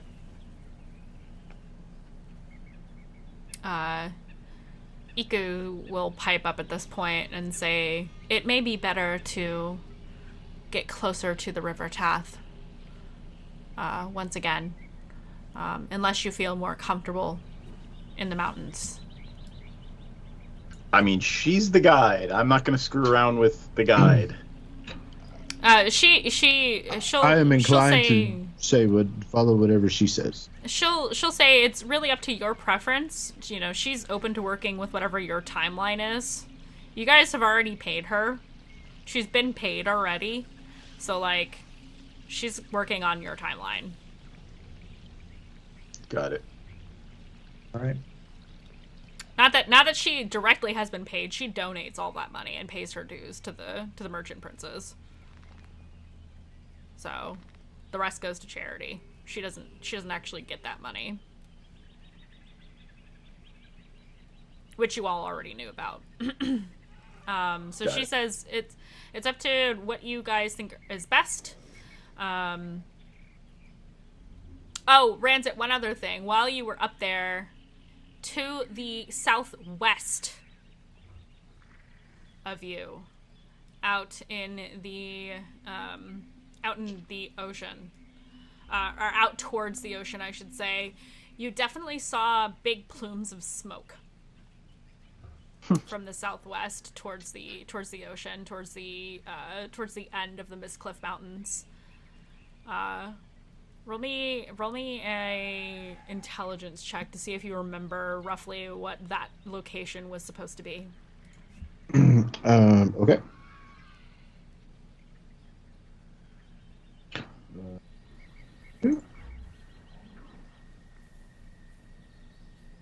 Okay, here we go. Okay, and just because it's a new thing, I'm going to use a flash of genius to add 5 to that roll. So Hell yeah. Nice. 26. All right, beautiful. That looks roughly like the area where Camilla said the pirates were. Yard, the pirates be over there. The Jahaka anchorage. I'll make a note of that. Does anybody remember how to draw the Jolly Roger by chance? With your flash of genius, I would say yes. You know how. Druge just looks at you and goes, I know how to draw a skull. Points to breastplate, and it's just a big skull. Right, no, that's right. Don't move. I just imagine Druge going like this, just like holding up his arms really awkwardly to stay still. It's like, There it is. No. Yeah, then you'd be covering the skull. Actually, that's even better, because you'd be covering the skull and making it harder for Ranzit to actually draw the skull. It seems apropos to me, for some reason. yeah. Don't mind me, I'm just perching on my chair and knocking things over. It's fine. But yes, I believe we should listen to our guide's advice. She clearly knows the area much better than we do. Do you mention the smoke to anybody? I'm trying to remember. Yes. But I was trying to remember if that was the session I missed or not. No. Yeah, because I think it was the No, Camilla, you all selling stolen goods was the one I missed. That's the one you missed. Yeah, no, Camilla imparted a lot of wisdom on you guys while you were on the sea, and she said that, after they interrogated the pirates that you all had captured and were killed, other than the captain, that they had a hideout in a place called Jahaka Anchorage, just part of the Jahaka Bay. But you guys never made it to the Jahaka Bay. You decided to turn around. Gotcha. Yeah, I will definitely pass on that knowledge. Iku will kind of frown a little bit, and she says, "Oh, I'm not. Was it a lot of smoke?" She asks you, "Was it like big plume of smoke, little campfire smoke? What was it like?" Oh, mighty God! Was it a big? It's plume of a smoke? big it was a big plume of smoke. Like Okay. something's getting burned down. Yes, it was a very large volley of smoke, reaching. I mean, it was plain as day. I could see it from here. It appears as if something was burning down or like set ablaze. Fire, I don't yeah. know. Big fire, big smoke. Big Sharpay, fire. hoo-ha. Sharpay. There are hoo-ha. things dying in that direction. Probably. Iku looks kind of troubled, and she says, "Maybe we shouldn't." I mean, unless you want to go running into fires. Seems kind of far away, though. The sea is almost 2 weeks from here. Chances are, whatever's happening there, by the time we got there, it would be far too late to do anything about it.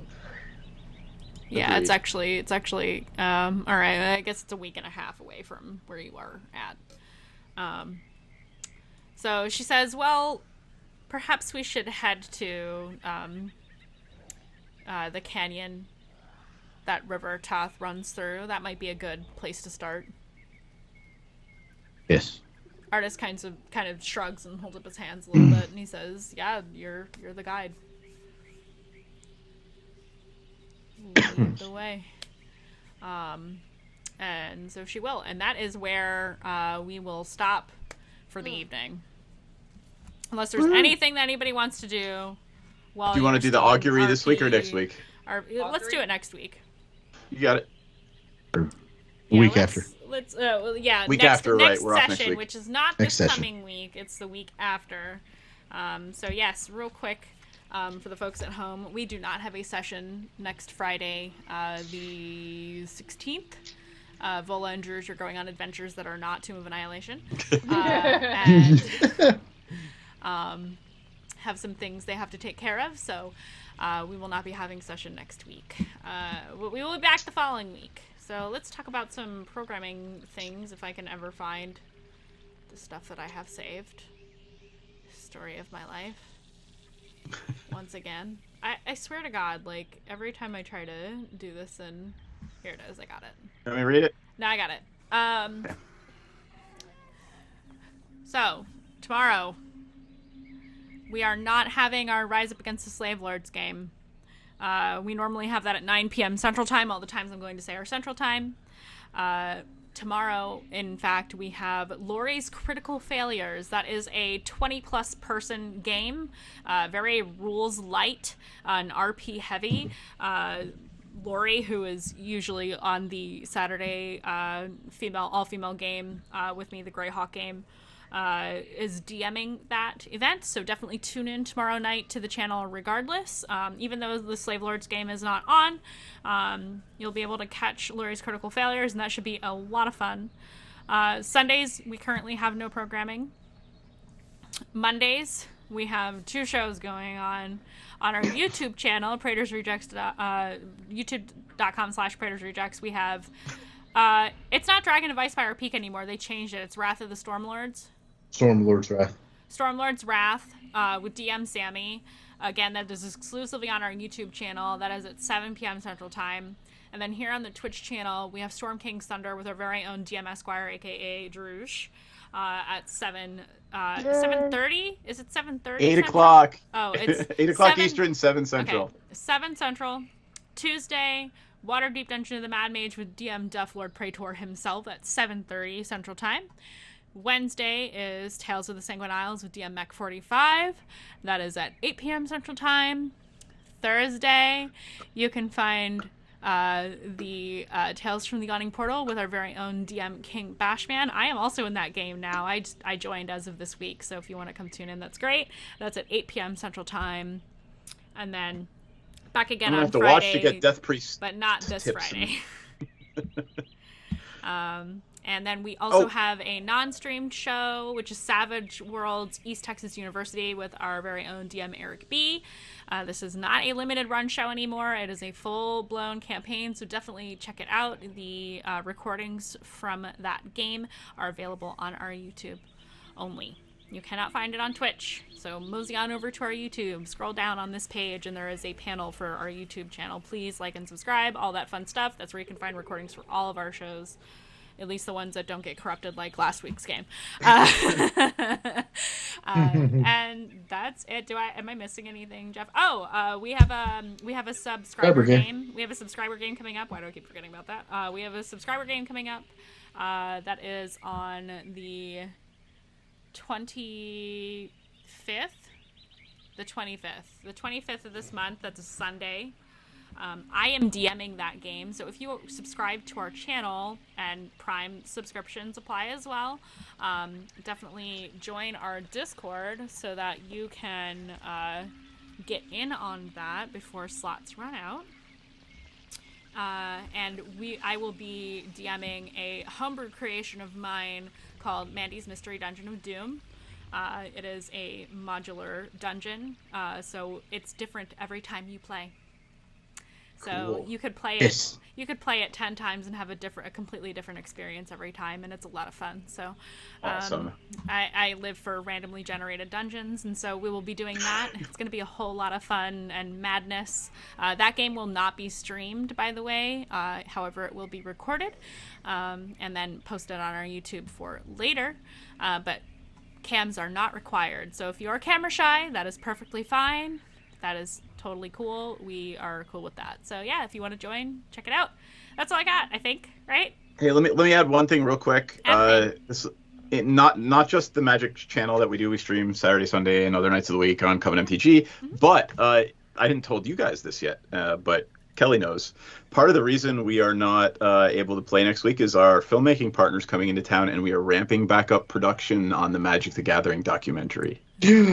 Still big. So that shooting is starting again next weekend for the documentary. Hell yeah. Well, he's got a fancy new camera to put to work, so. Yeah. So fun news all around. Heck Sweet. yeah. Can't wait to see it.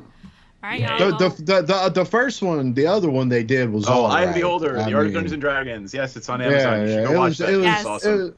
It was all right. I mean, it was pretty good. All right. No, it was awesome. I loved it. And the woman who edited that entire movie is sitting right up there in the corner, and she's amazing. Yeah. Yep. So it was very well done, and I can't wait till conventions are a thing again, so I can get it signed by everybody. Yeah. So yeah, that's all I've got. I have a thing to plug, I guess, really quick before we stop.